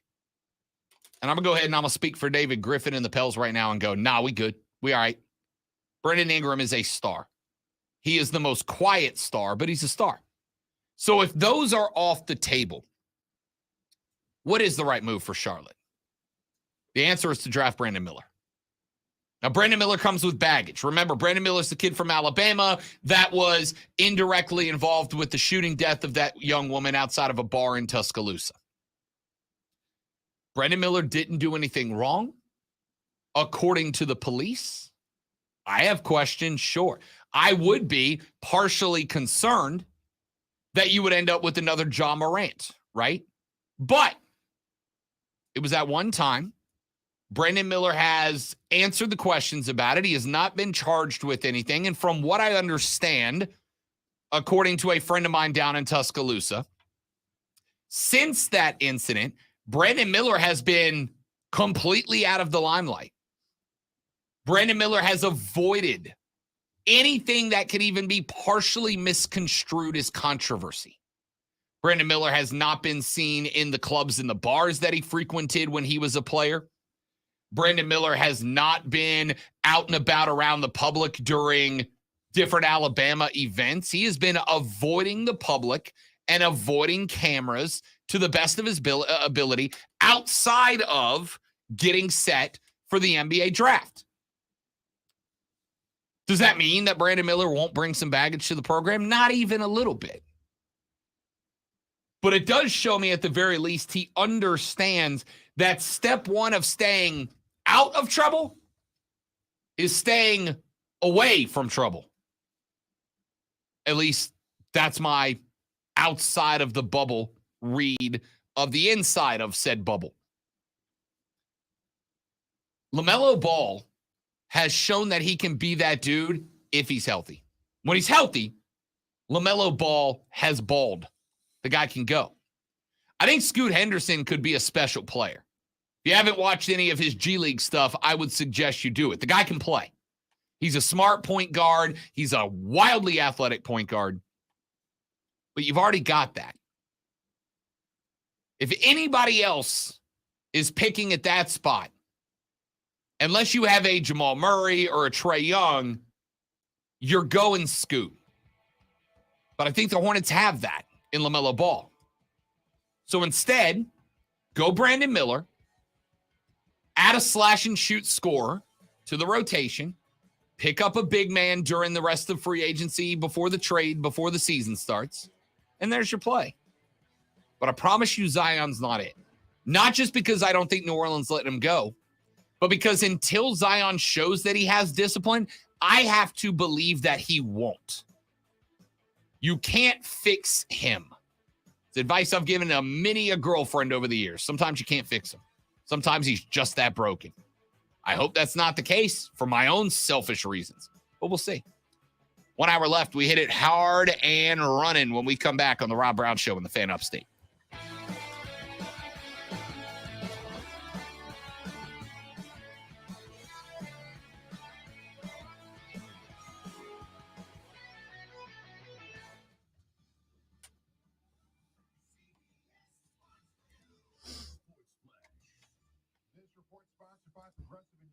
Protect your family, your phone, and your furry friends with Life Electronic Device and Pet Health Insurance. From baseball last night, Reds beat the Rockies 5-4. Joey Votto made his return 10 months after surgery on the left biceps and rotator cuff. He homered and drove in 3 runs. All you want is for us to play well, for us to earn that championship you deserve, and for you to support me with such a hot team, for me to rejoin the team, and for you to support me in doing that. It means a great deal to me, and I'm so glad to be back, and it's so good to get a win today. Votto to the fans on Reds Team Valley Sports after the game. The Reds have won 9 in a row. Also from baseball, Rickwood Field, the oldest professional ballpark in the United States, the former home of the Birmingham Black Barons of the Negro Leagues, will host a regular season game between the Cardinals and Giants next season. The date, June 20th, 2024. I'm Peter Schwartz. Hey, it's DA. Be sure to listen to CBS Sports Radio at home. Ask Alexa to play CBS Sports Radio.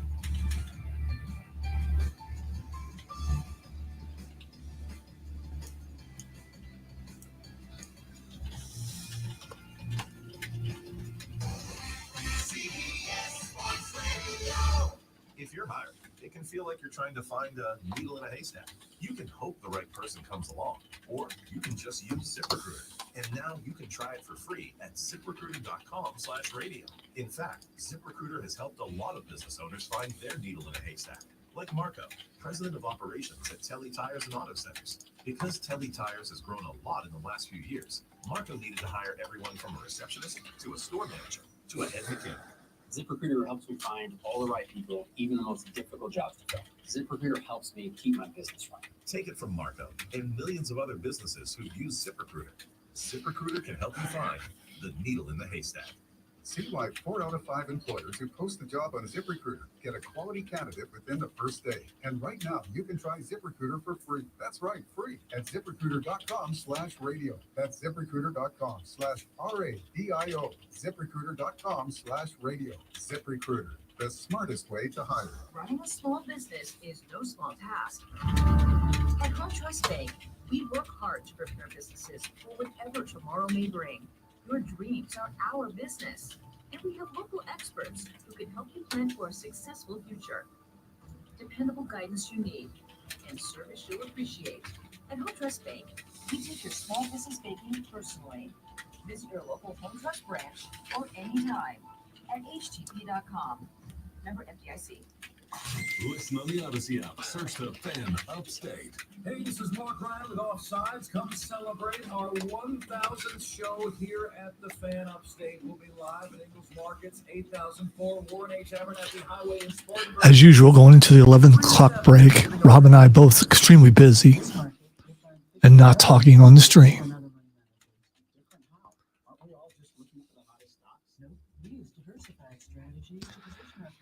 I am now talking on the stream, hoping that I can disturb Rob enough that he cannot type whatever he's typing without somehow placing my name in it in a positive way.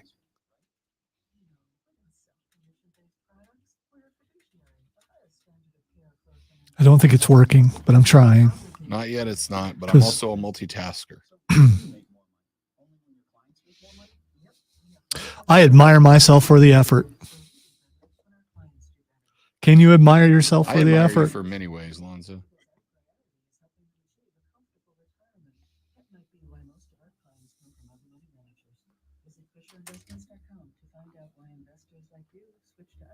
Fisher Investments, clearly different money management.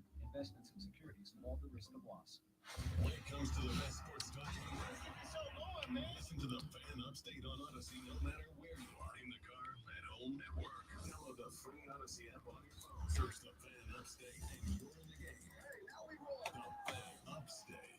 Now, CBS Sports Radio. The Fan Upstate. What do we want to talk about here? So, what do you want to talk about? So, Greenville. So about hour number 3, because it's about to begin. Let's do that.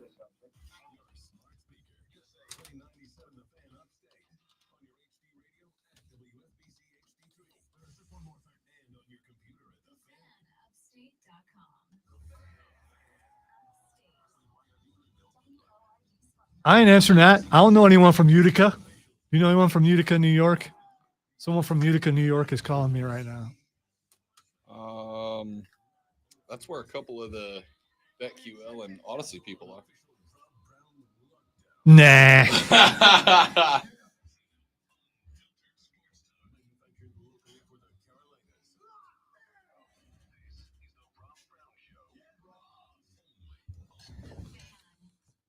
I'm just going to say, Zoe, if I get into a street fight, I don't think I want Nick Saban to have my back. All right, so I saw this earlier and I thought it was a joke. No. So that now that I'm seeing it, Nick Saban VR boxing. By the way, I have a VR boxing game, and I haven't played it in a while because I was in a room with a shorter ceiling.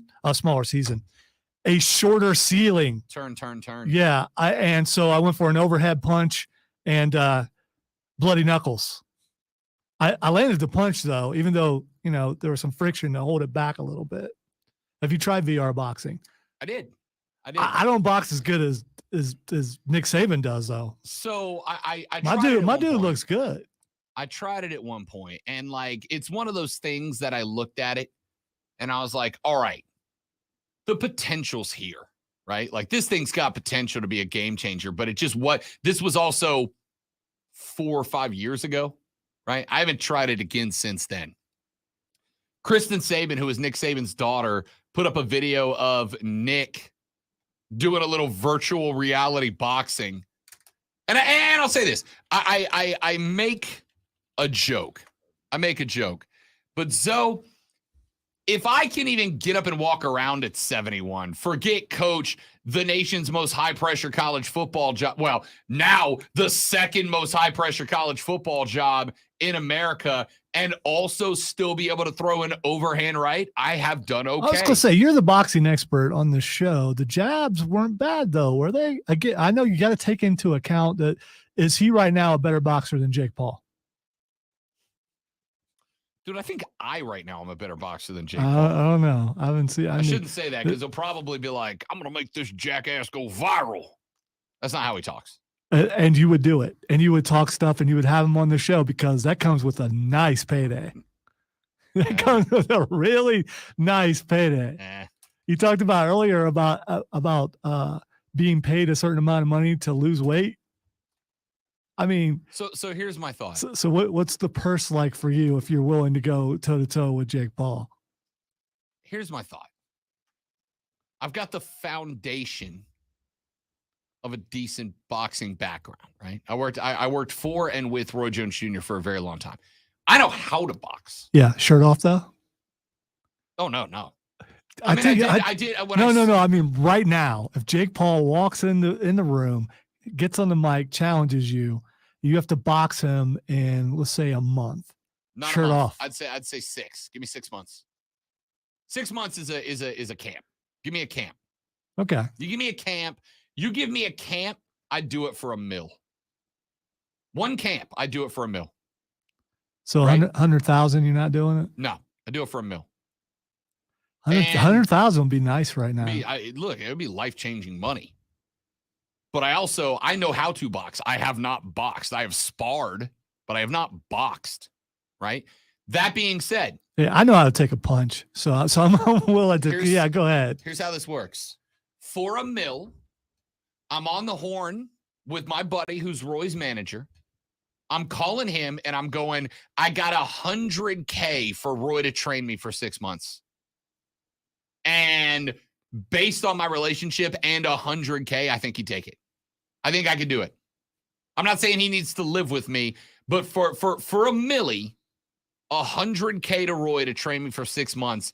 And again, I'm not saying I'd win the fight. So I just want a puncher's chance. Well, just a puncher's chance. You got to sign that agreement. And I'm not signing a no knockout clause. Well, then you don't get to do it. No, but he also gets to knock me out. Well, there's right. that. Like it's a two-way street. I'm not signing a no knockout clause. I want $1 million.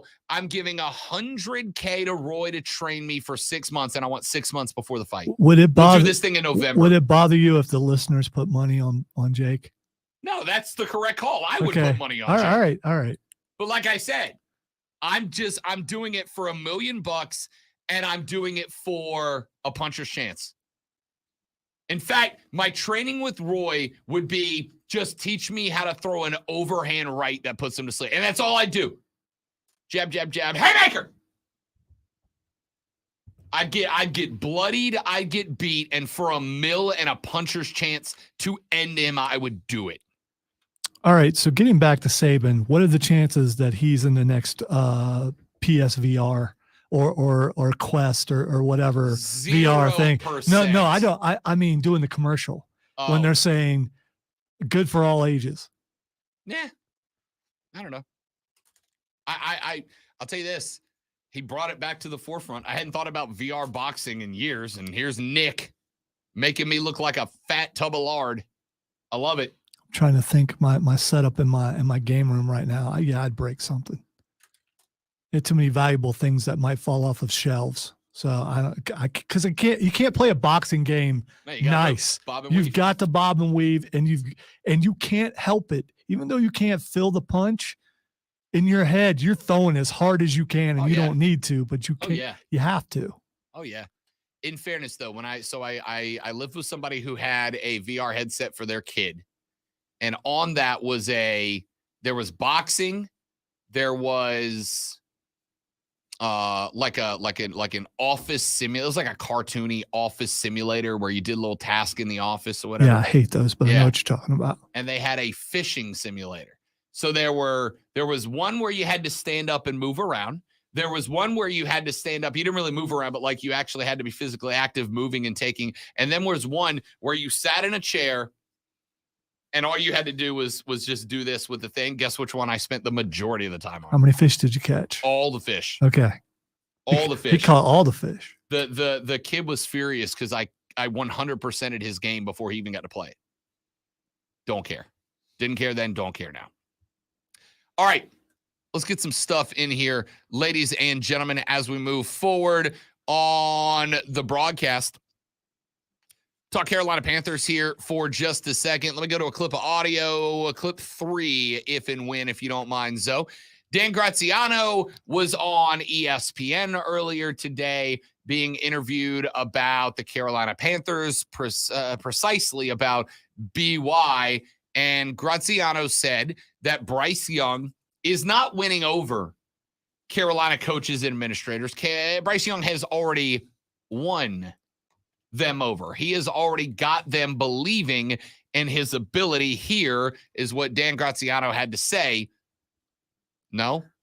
The wheel's spinning. Oh, I cool. just don't see it. I mean, I grabbed it, but it's not there. So No.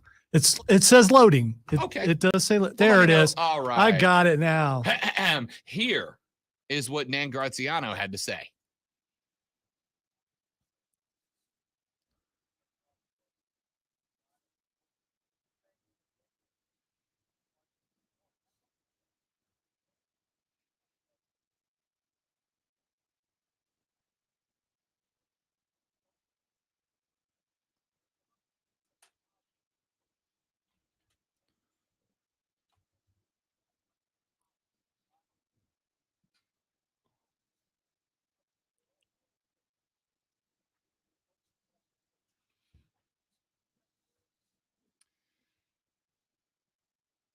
Oh, you're putting up the 1 for QB1. BY to 1. Yeah, I wasn't Andy saying Dalton, you I wasn't too. saying let me talk. That was Oh, I thought because you you were- know, yeah, dude, I just turned the mic Yeah, no, I on. know. There's That's none of why I that. was so surprised. Yeah. If you want me to do that in the future, I'll just keep my fingers up the entire time. Texter said, in this corner, Jake Paul. In the red corner, weighing in at 1 too many donuts, Rob the Butterbean Brown. Well, let's face it, you're not at Butterbean proportions. I have been at Butterbean proportions, and you don't want to be there. I think I went beyond Butterbean. But did you have Butterbean power? Nobody messed with me. Fair enough. BY, and I don't want to spend a ton of time on BY because I actually have other stuff I want to get to here about the Cats. But Bryce Young, at this point, so I am, in fact, I did this last night when I was putting the show together. I'm struggling to find anyone with active criticisms of Bryce Young's camp. Well, because of Rashad going off yesterday, now I'm afraid to crack a short joke. Rashad he's going to be in town here in another month. He might come up here and, That's true. Yeah, won't want to test me or something. So Rashad don't play. You ain't wrong. Which, by the way, coming up in late July when we get to camp, Rashad and the Panther Nation podcast are throwing a charity event in Spartanburg. That they are going to have all of their Panther broadcasting buddies coming by to hang out and talk Cats on like a big round table with them.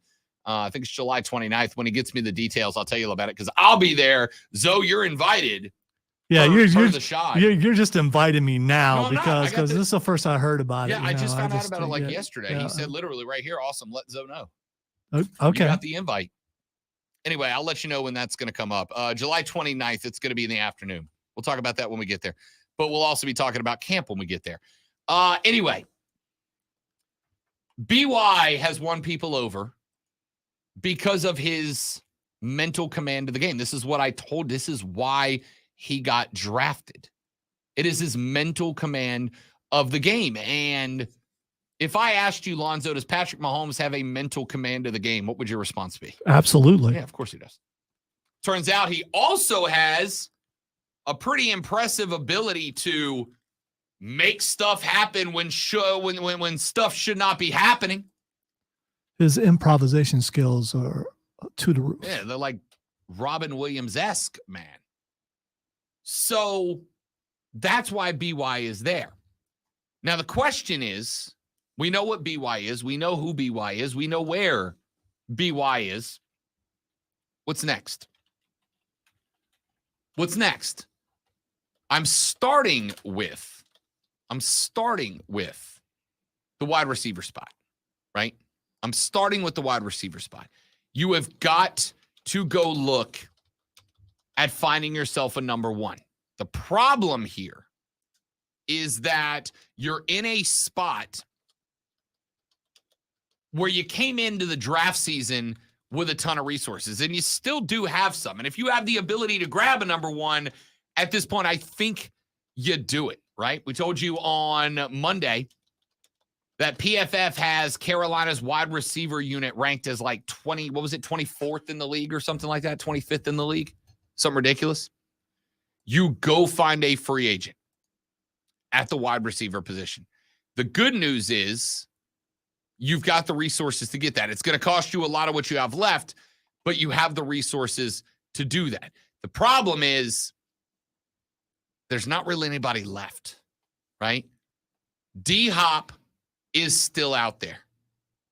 And I'm a little bit shocked that nobody has made that run yet. I thought somebody would.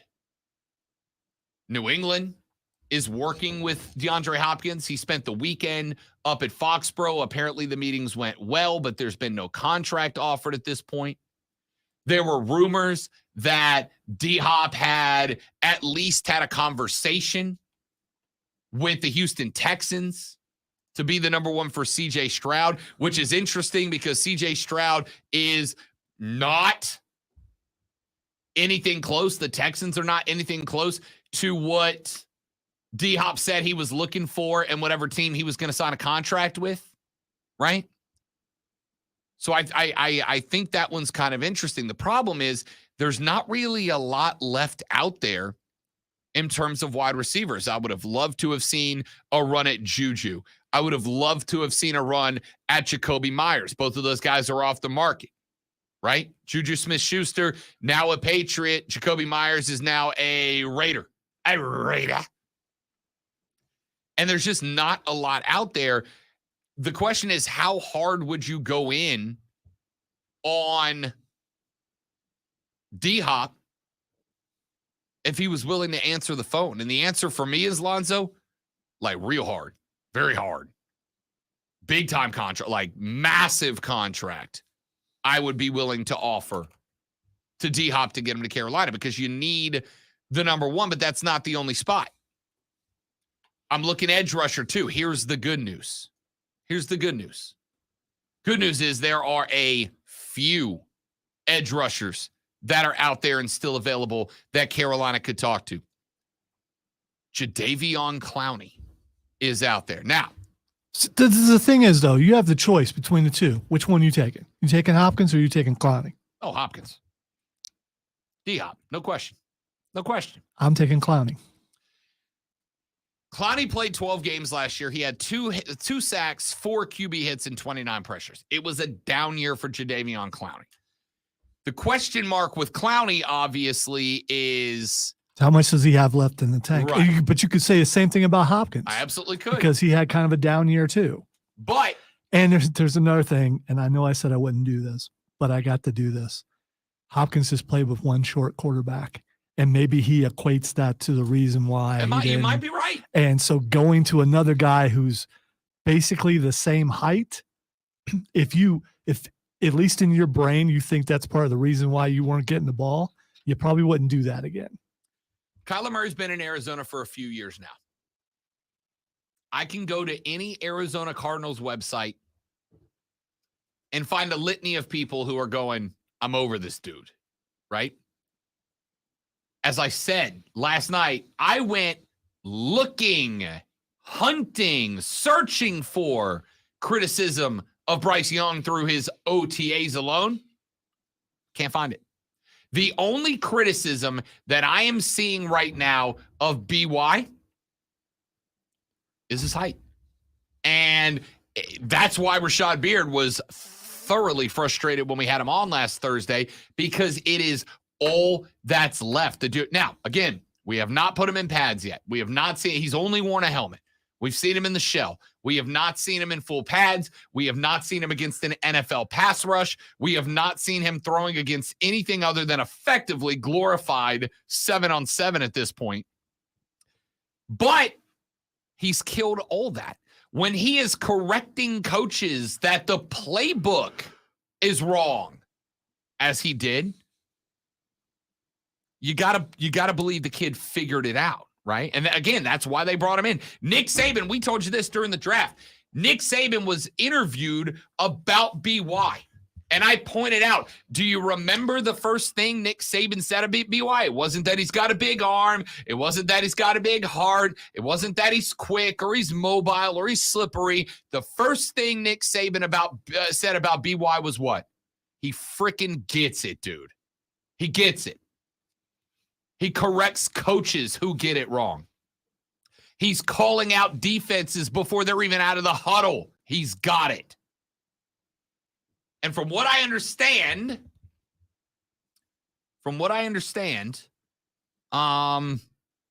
that's what's happened, right? So the answer is I'd rather have D-Hop for two reasons. Number one, DeAndre Hopkins is still a certified G. Jadeveon Clowney, I can ask, do he still got it? And the answer is, I don't know. Yeah, but people have been asking that about Clowney ever since he came into the NFL. And when he's healthy, he's had a pretty decent career. I don't disagree. 12 games, 2 sacks, 4 hits, 4 hurries. But That's not great. Clowney is never that guy. He's the second guy. Right. And having him as the second guy on this defense at least will get a lot of attention. Yeah, I mean, listen, him and Brian Burns on the other side, I'm not saying it wouldn't be dominant. And the Panthers already spent a lot of money, on free agents. Was Hopkins not in the back of their mind? We'll wait and we'll try to get him. No, I don't think he was because, listen, D-Hop only got released, 2 weeks ago? Most of the guys but there's Sharks were already in the mix. Before the media gets a hold of it, I am sure that the NFL as a whole hears a buzz about players possibly being available. Maybe.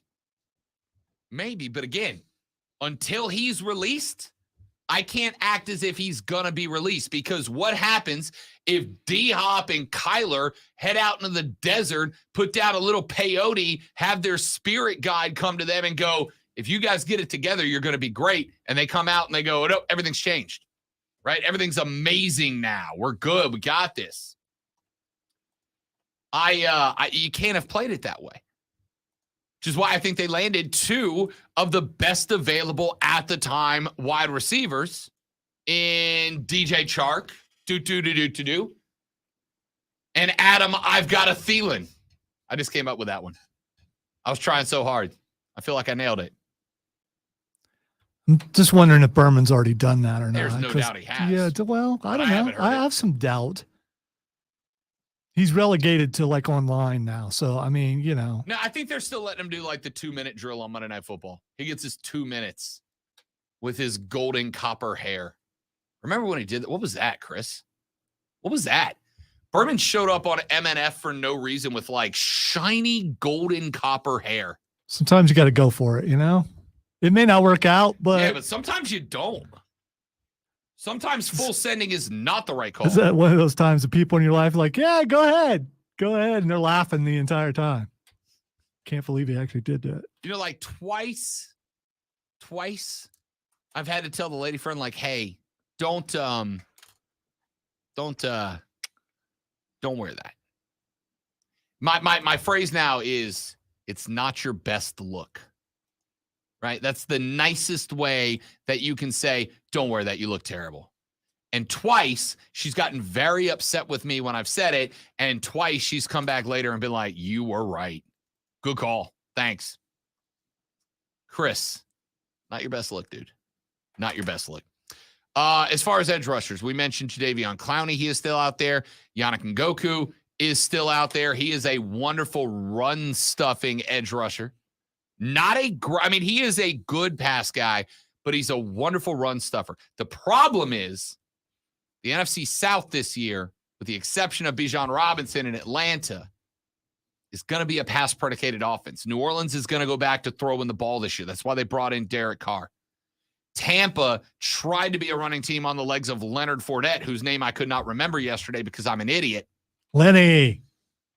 Tried to be a rushing team last year. They brought in Baker bleeping Mayfield because they're going to try to open it up this year. So all the more reason to bring in a Clowney, some guy who's disruptive to passers. It's not wrong, man. And even when he's not a part of the play, he always seems to be somewhere around the quarterback. I'm going to give you the name right now. I'm going to give you the name I want Carolina to get. I'm going to give you the name I'm interested in. Now, he is 34 years old. This is a short-term deal, but I think you can grab him for a couple of years and he can do well. Melvin Ingram. Melvin Ingram every year gets passed on by a lot of teams, and every year Melvin Ingram blows folks away. 6 sacks last year, 15 total tackles, 2 forced fumbles, and he's a dude that they run away from. 6'2", 247, and even at 34 is still turning like a 4.7 40. If you're going to go with a dude, that's not a bad one to go with. Not going to complain about that either. No. I would rather see edge rusher than Hopkins because I'm just not sure about him anymore. I get it. Let's take a break. Joey B said, if you sign Clowney and use him as a third down rusher like Dwight Freeney was used late in his career, I really don't hate that. Keep in mind, with a 3-4, you can rotate more guys across the D-line.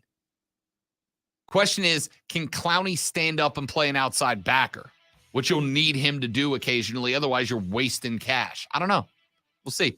Let's take a break. We'll come back. Got a few more things I want to run through before we hit Twitter trending topics and call it a day. Rob Alonzo, you, the Rob Brown Show's on your radio. It is the Fan Upstate. So I got this hat fitted when I had no hair, and now that I have hair, it's just like that much too tight.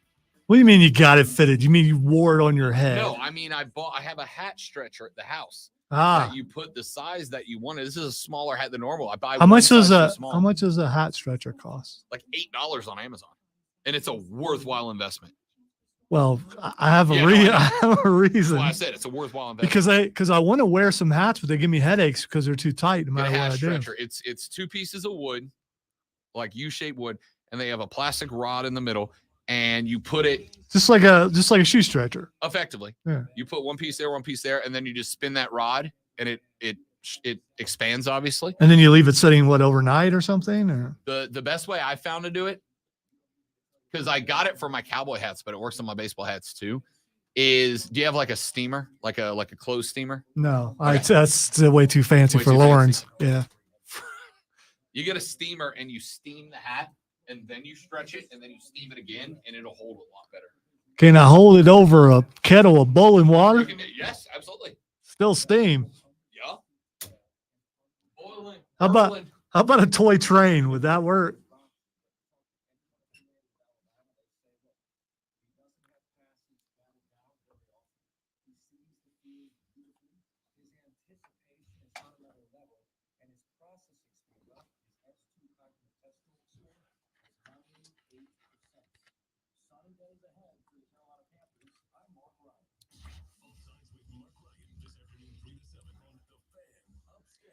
Yeah, I saw that.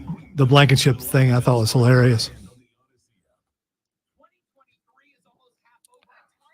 You know what, James? I never thought of looking at Dollar General. I wonder if Dollar General has a website.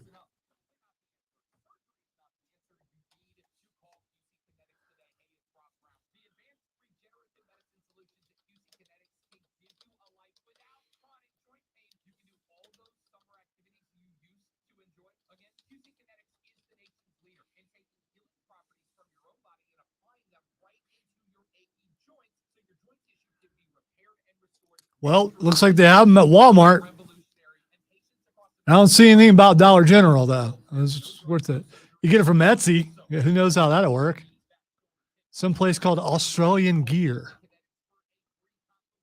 Of course, you can get it at Amazon.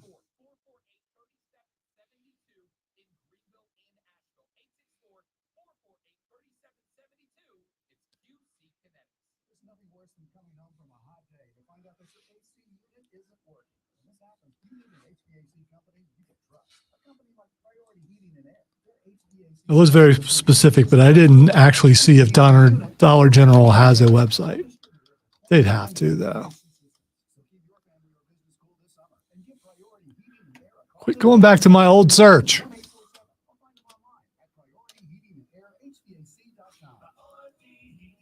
They do have one. And they have coupons. So you can get coupons at Dollar General.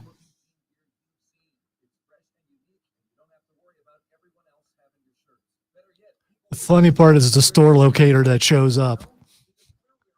I wanted to see if they had those at Dollar General. What's that? Hat stretcher. You can get it on Amazon.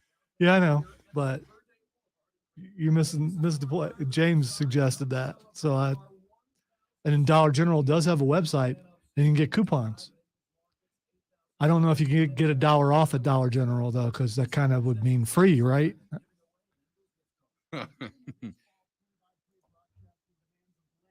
They do have them at Walmart though. The hat stretchers. It's worth it, man. Same price as Amazon. So Worth it. what department would a hat stretcher be in at Walmart? I have no idea. Couldn't even guess. Yeah, that's just Couldn't even guess. Is it available only online, or you can get it in the store? get it in store. That would be kind of fun to just go around and ask different Walmart employees if they could tell me where the Yeah, hat where's the stretchers hat are. Where's y'all's hat Hey, man. stretchers? Hey, where's the hat stretchers? There's a DG at every back road intersection. There's a Right, that's what there was a map locator, and it was Yeah, it's just green. it's just everywhere. There's one within a 6-minute walk of my house, and then there's another one like a quarter mile down the road. We've got the upstate's favorite athlete bracket, a matchup that is going to leave you salivating, can we stop, and so much more. All Sometimes not saying something is so hard.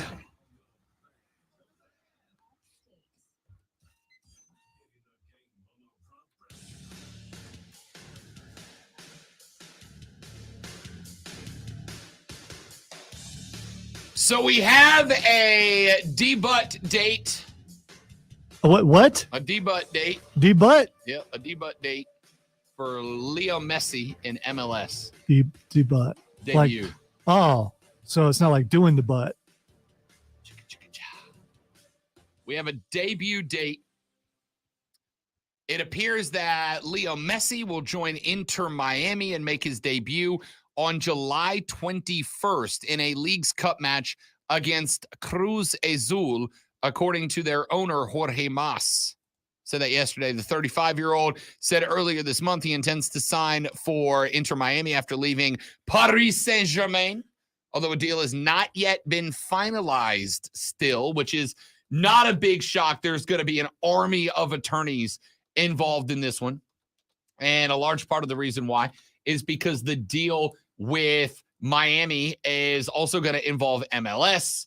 Messi is also going to get a cut of Apple TV's profits because they are going to skyrocket with Leo Messi playing for Inter Miami. And there's still the question, why has one of soccer's, if not one of the biggest stars on planet Earth decided to play in the lowly old MLS here in the States? Taylor Twellman, who I'm going to try to get on the show. In fact, I put out a request last night. Twellman was on the air with WFNZ Charlotte about a week ago. Really interesting interview. And he said that the reports are out. The reason Messi picked MLS is because Messi's goal is to have his image globally be what Michael Jordan's was in America, right? To this day, you can show a picture of Michael Jordan at any age, and people know who the hell Michael Jordan is and it was, right? Leo wants that internationally. And while I would argue that he and Ronaldo are probably the two guys that are closest to already having that, you've got to have the United States of America to finish it, right? Because I can go anywhere in the world, likely, and show a picture of Michael Jordan and people know who it is still. If I walk to downtown Greenville and I show a picture of Leo Messi, not in a uniform, just him in like a suit, and I ask, who is this? I assume, maybe incorrectly, I don't know, but I assume that a solid number of people are going to have no clue who that guy is, right? Is he an actor? Is he a musician? They're not going to know. If Messi wants to get where Jordan is, then he's got to have America. And the only way to get America is to play in America. Now, by going to Miami, where I would not be shocked to find out that he is going to be given some sort of ownership interest in the club, but he's also going to get a cut of the Apple TV profits because he will be the reason that MLS ratings get a big bump on Apple TV. He's going to get loads of endorsements, both regionally and nationally, to promote the product, right? He is going to, money's not an object to Leo Messi, all right? Leo Messi, in fact, just because I'm curious, Leo Messi net worth estimated right now at $600 million. He's going to get to $1 billion playing in the States. He's going to get to $1 billion. I don't have any doubt about that. Keep in mind, this is also after a pretty gnarly lawsuit a while back about tax evasion that he had to come off a lot of money to get done with. So Leo's going to get to $1 billion playing in the States, but more importantly, what do you think is going to happen in Charlotte when Inter Miami comes up to play Charlotte FC? Leo Messi's face is going to be all over that city. And Portland and Dallas and Austin and Seattle and Atlanta and Foxborough. He's going to have his face all over the country in the soccer communities, yes, but in cities, right? When Inter Miami comes to play Charlotte and Messi dresses for the first time in North Carolina, y'all, we're going to talk about it. Non-soccer people are going to have Leo Messi become unavoidable to them. That is why this is such a big deal for Leo Messi. It's also why it's such a big deal for Major League Soccer. Because the last couple of European stars that have come over have traditionally done it past their prime. Now, I'm not arguing that Lionel Messi is in his prime right now. Not in any way, shape, or form. He's 35 years old. But Leo Messi is 6 months removed from hoisting a World Cup trophy. Leo Messi is still a Ballon d'Or candidate every year. That's the global soccer best player award. Leo Messi is still, despite being well past his prime,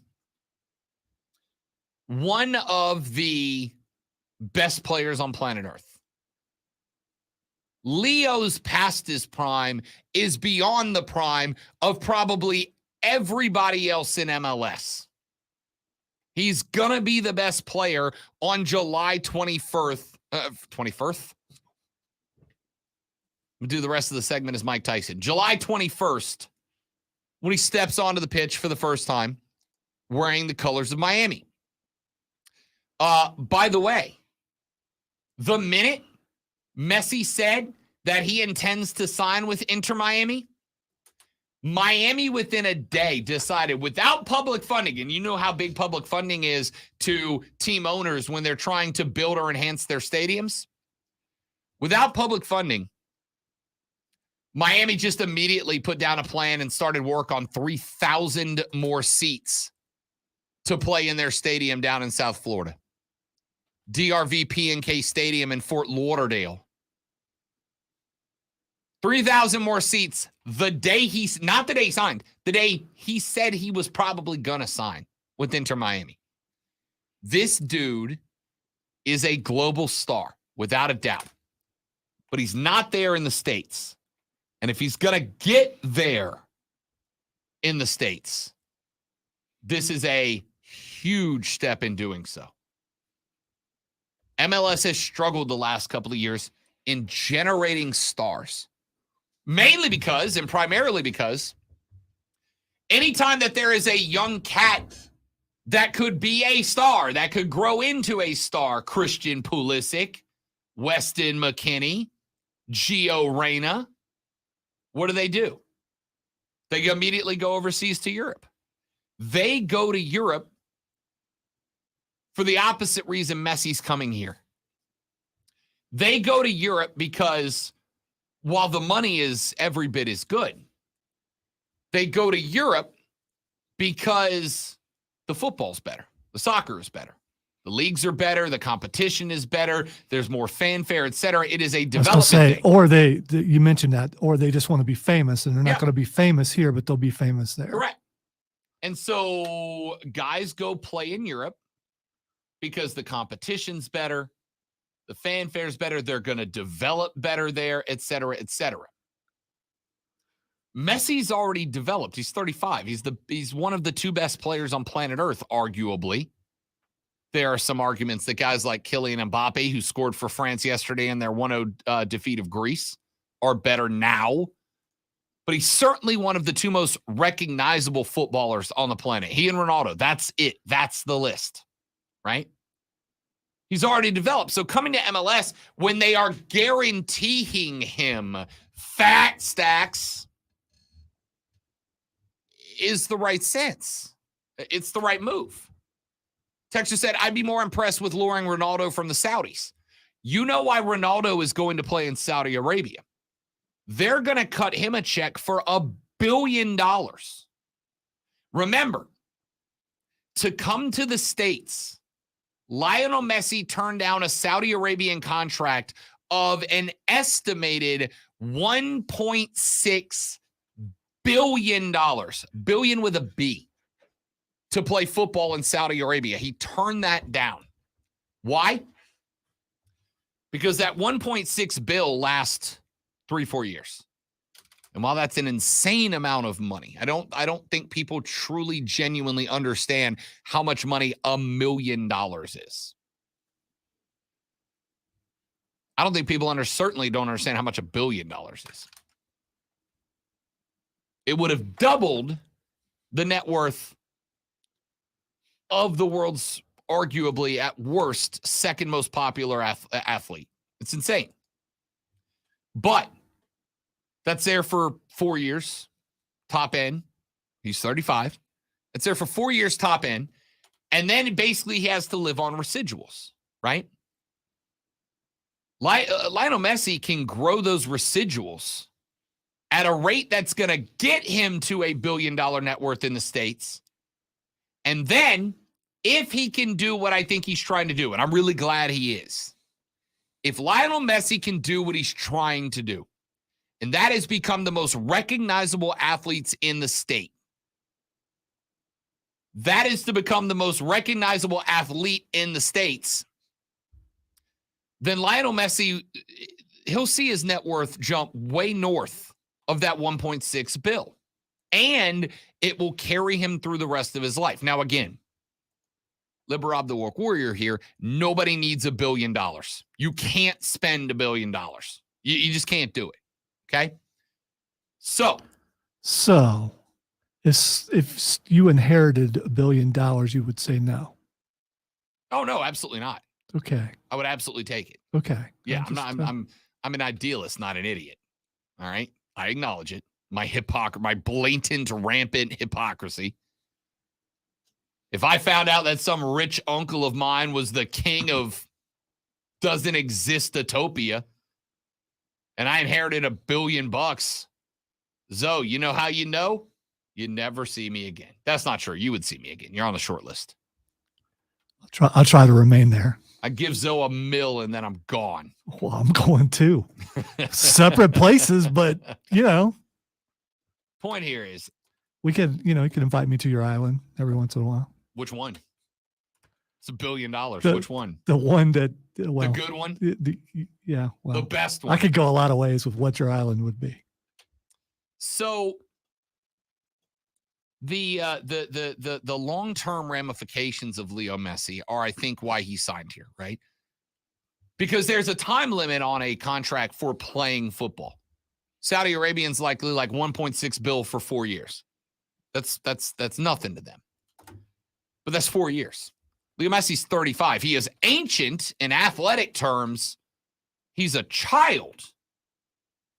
The dude could live as long as he's lived and then another 10 years after that. And we would still be like, hey, I mean, he's 85. He's not as old as. Well, you said that he had some problems with taxes in Florida. He doesn't have to pay state taxes, right? Correct. So No that state income so tax in that there. helps him out a little bit there. Sure. Federal, that might be something different. They might keep an eye on him. Hey, he's going Just to be saying. 40% in federal taxes.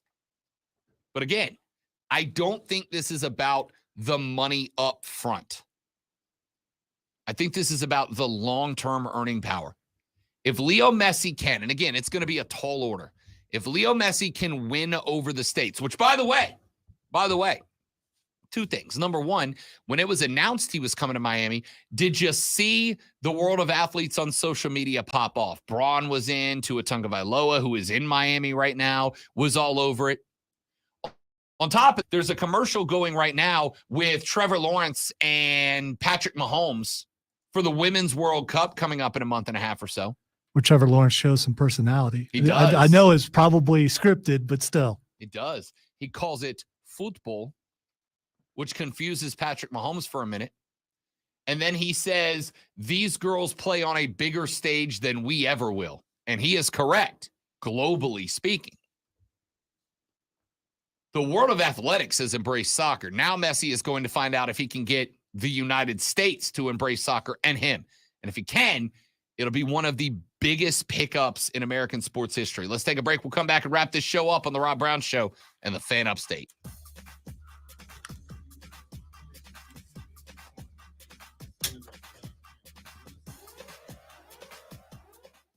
I'm Chuck Sanders. Here's the Sports Flash on the Fan Upstate. Teams around the NBA making final preparations for the draft. It gets underway this Thursday at the Barclays Center in Brooklyn. San Antonio won the 2023 draft lottery. They have the first overall pick. Charlotte selects second, Portland third, Houston fourth, Detroit fifth, Orlando, Indiana, Washington, Utah, and Dallas round out the top 10. The Magic, Hornets, Nets, Blazers, and Rockets all have 2 first-round selections. The Pacers and Jazz with 3 picks in the first round. Baseball Monday, the Cardinals beat the Nationals 8-6. The Tigers over the Royals 6-4. The Marlins shut out the Blue Jays 11-0. The Cubs with an 8-0 win at Pittsburgh. The Reds nipped the Rockies 5-4. The Red Sox over the Twins 9-3. The Diamondbacks pounded the Brewers 9-1. The Mets with an 11-1 win at Houston. The Rangers over the White Sox 5-2. The Giants beat the Padres 7-4. The Fan Upstate is your home for Furman Paladin sports all year long. Download the Odyssey app, search the Fan Upstate, and listen anywhere on your phone. I'm Chuck Sanders with the Sports Flash on the Fan Upstate. I'm Omar Reese with NFL Network Now on the Westwood One Radio Network. The Jordan Love era is underway in Green Bay. Love telling reporters after the Packers Midwest minicamp. Packers. Everybody gets rolling, gets comfortable with the offense, and being where they need to be every play. The sky's Miami Marlins. Oh, man. You know what that reminds me of? Skrilla, if you haven't heard it, after the show, you have to go find Scott Stapp's Miami Marlins fight song. Soar, Marlins, soar. It's unbelievable. It's one of the greatest songs ever written. Strikeouts, foul ball, double players.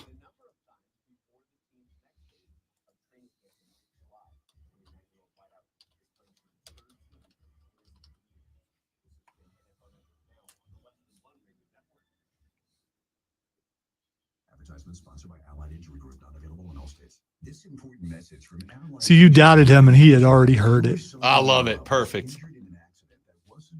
Strikeouts, foul balls, double playoffs. Oh, speaking of the Devils, there's old TL16 and Patty right there. If you haven't spoken to an attorney, call our legal experts now. Work accident, Chine, collision with an uninsured driver, or a slip. Aaliyah. Allied Injury Group has helped clients win hundreds of millions of dollars in damages. They're available 24/7 to take your call and fight for you. Remember, Doesn't mean they really know who those people are. They're reading a script. I know I'm being Just Debbie Downer. skeptical, but Rain on all the I mean, parades. well, I mean,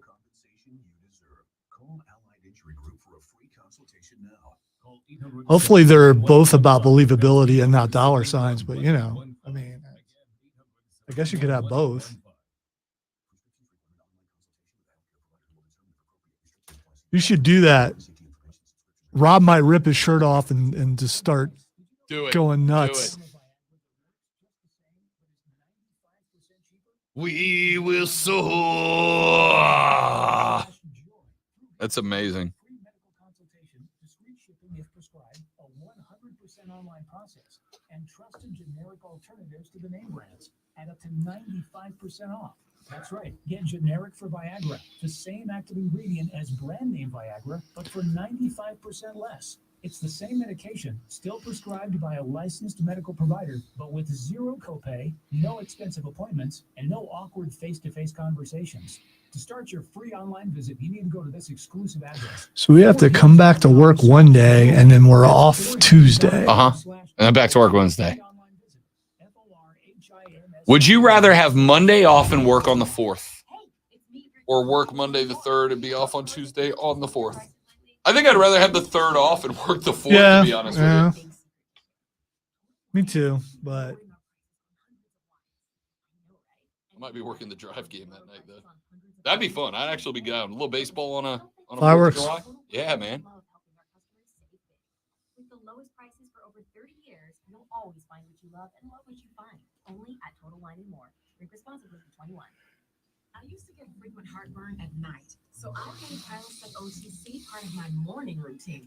One pill a day, 24 hours, zero heartburn. With now we'll do what I normally do on July 4th.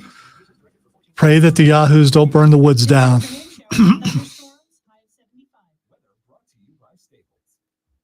Coming up to Great Court for the fireworks show. You don't want to go to Is that. Cletus out there with some sparkling No, bottle no. rockets? It always, the grand finale is the pots turn over and the grass catches on fire, and you think I am not joking. I'd rather work the 4th and be off on the 5th so I can hang out late on the 4th. That's not bad. That's not bad, Joe.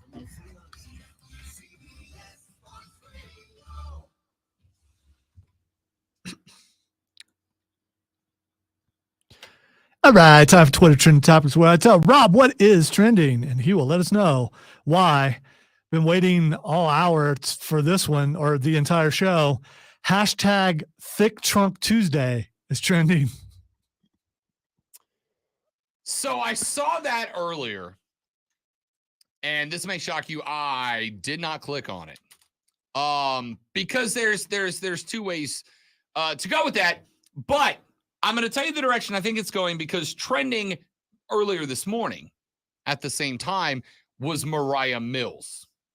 You know who Mariah Mills is? I saw a picture of her and what she's threatening to do if they don't trade Zion. Yes. That's Zion's porn star girlfriend, who has been, I believe actually she's been suspended from Twitter because she, thinking that she was gonna do whatever, I guess.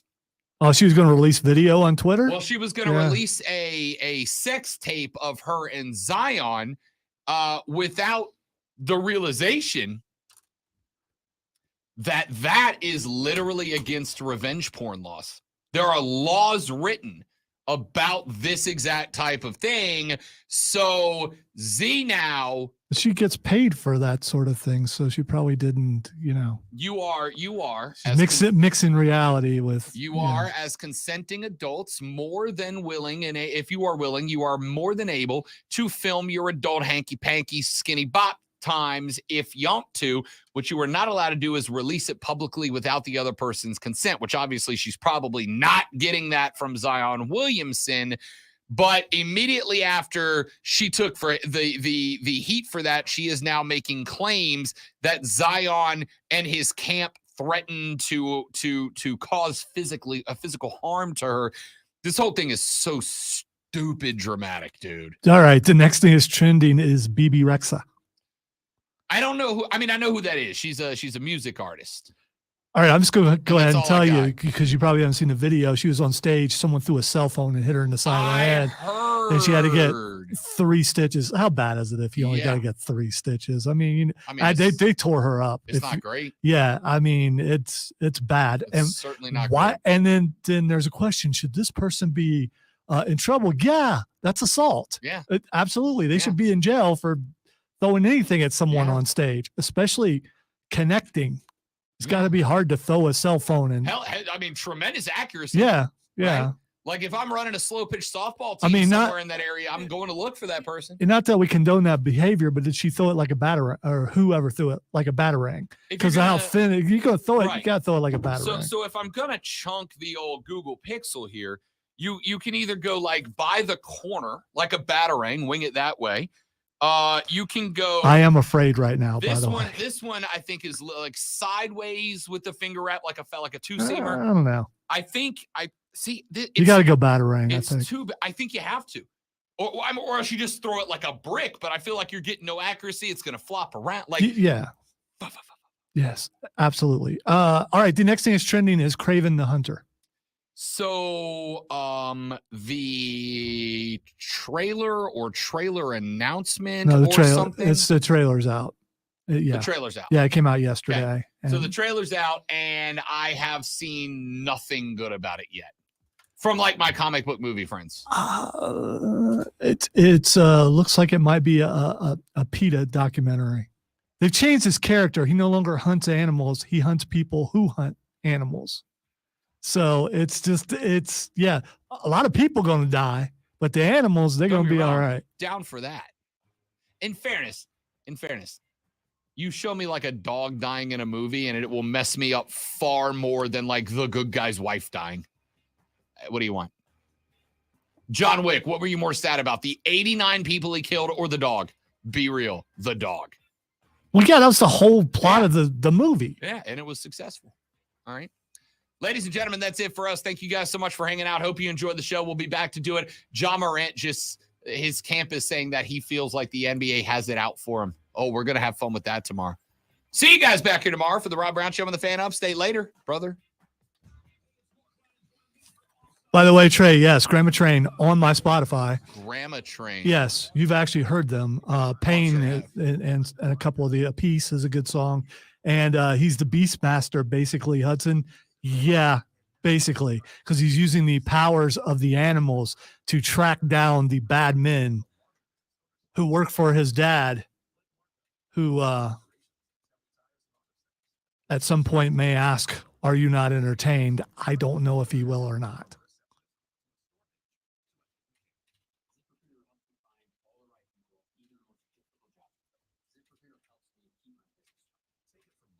Yeah, I'm probably I don't know, man. I'm gonna go see it, but if I'm already making fun of it, it's just, So he's no longer a hunter. I mean, he is a hunter, but he hunts people who hunt animals. His dad is a big game hunter. Okay. And he doesn't want to be that. Watch the trailer when we get off the air. I will. Yeah. It's not that long of a trailer, and it pretty much explains the new position. But it goes totally against what Kraven was in the comic books and the cartoons and everything. Steven, later on, buddy, I just got the notification that Ingles has sponsored the ACC Media Day trip. It is this year 3 days, but it's Monday, Tuesday, and Wednesday.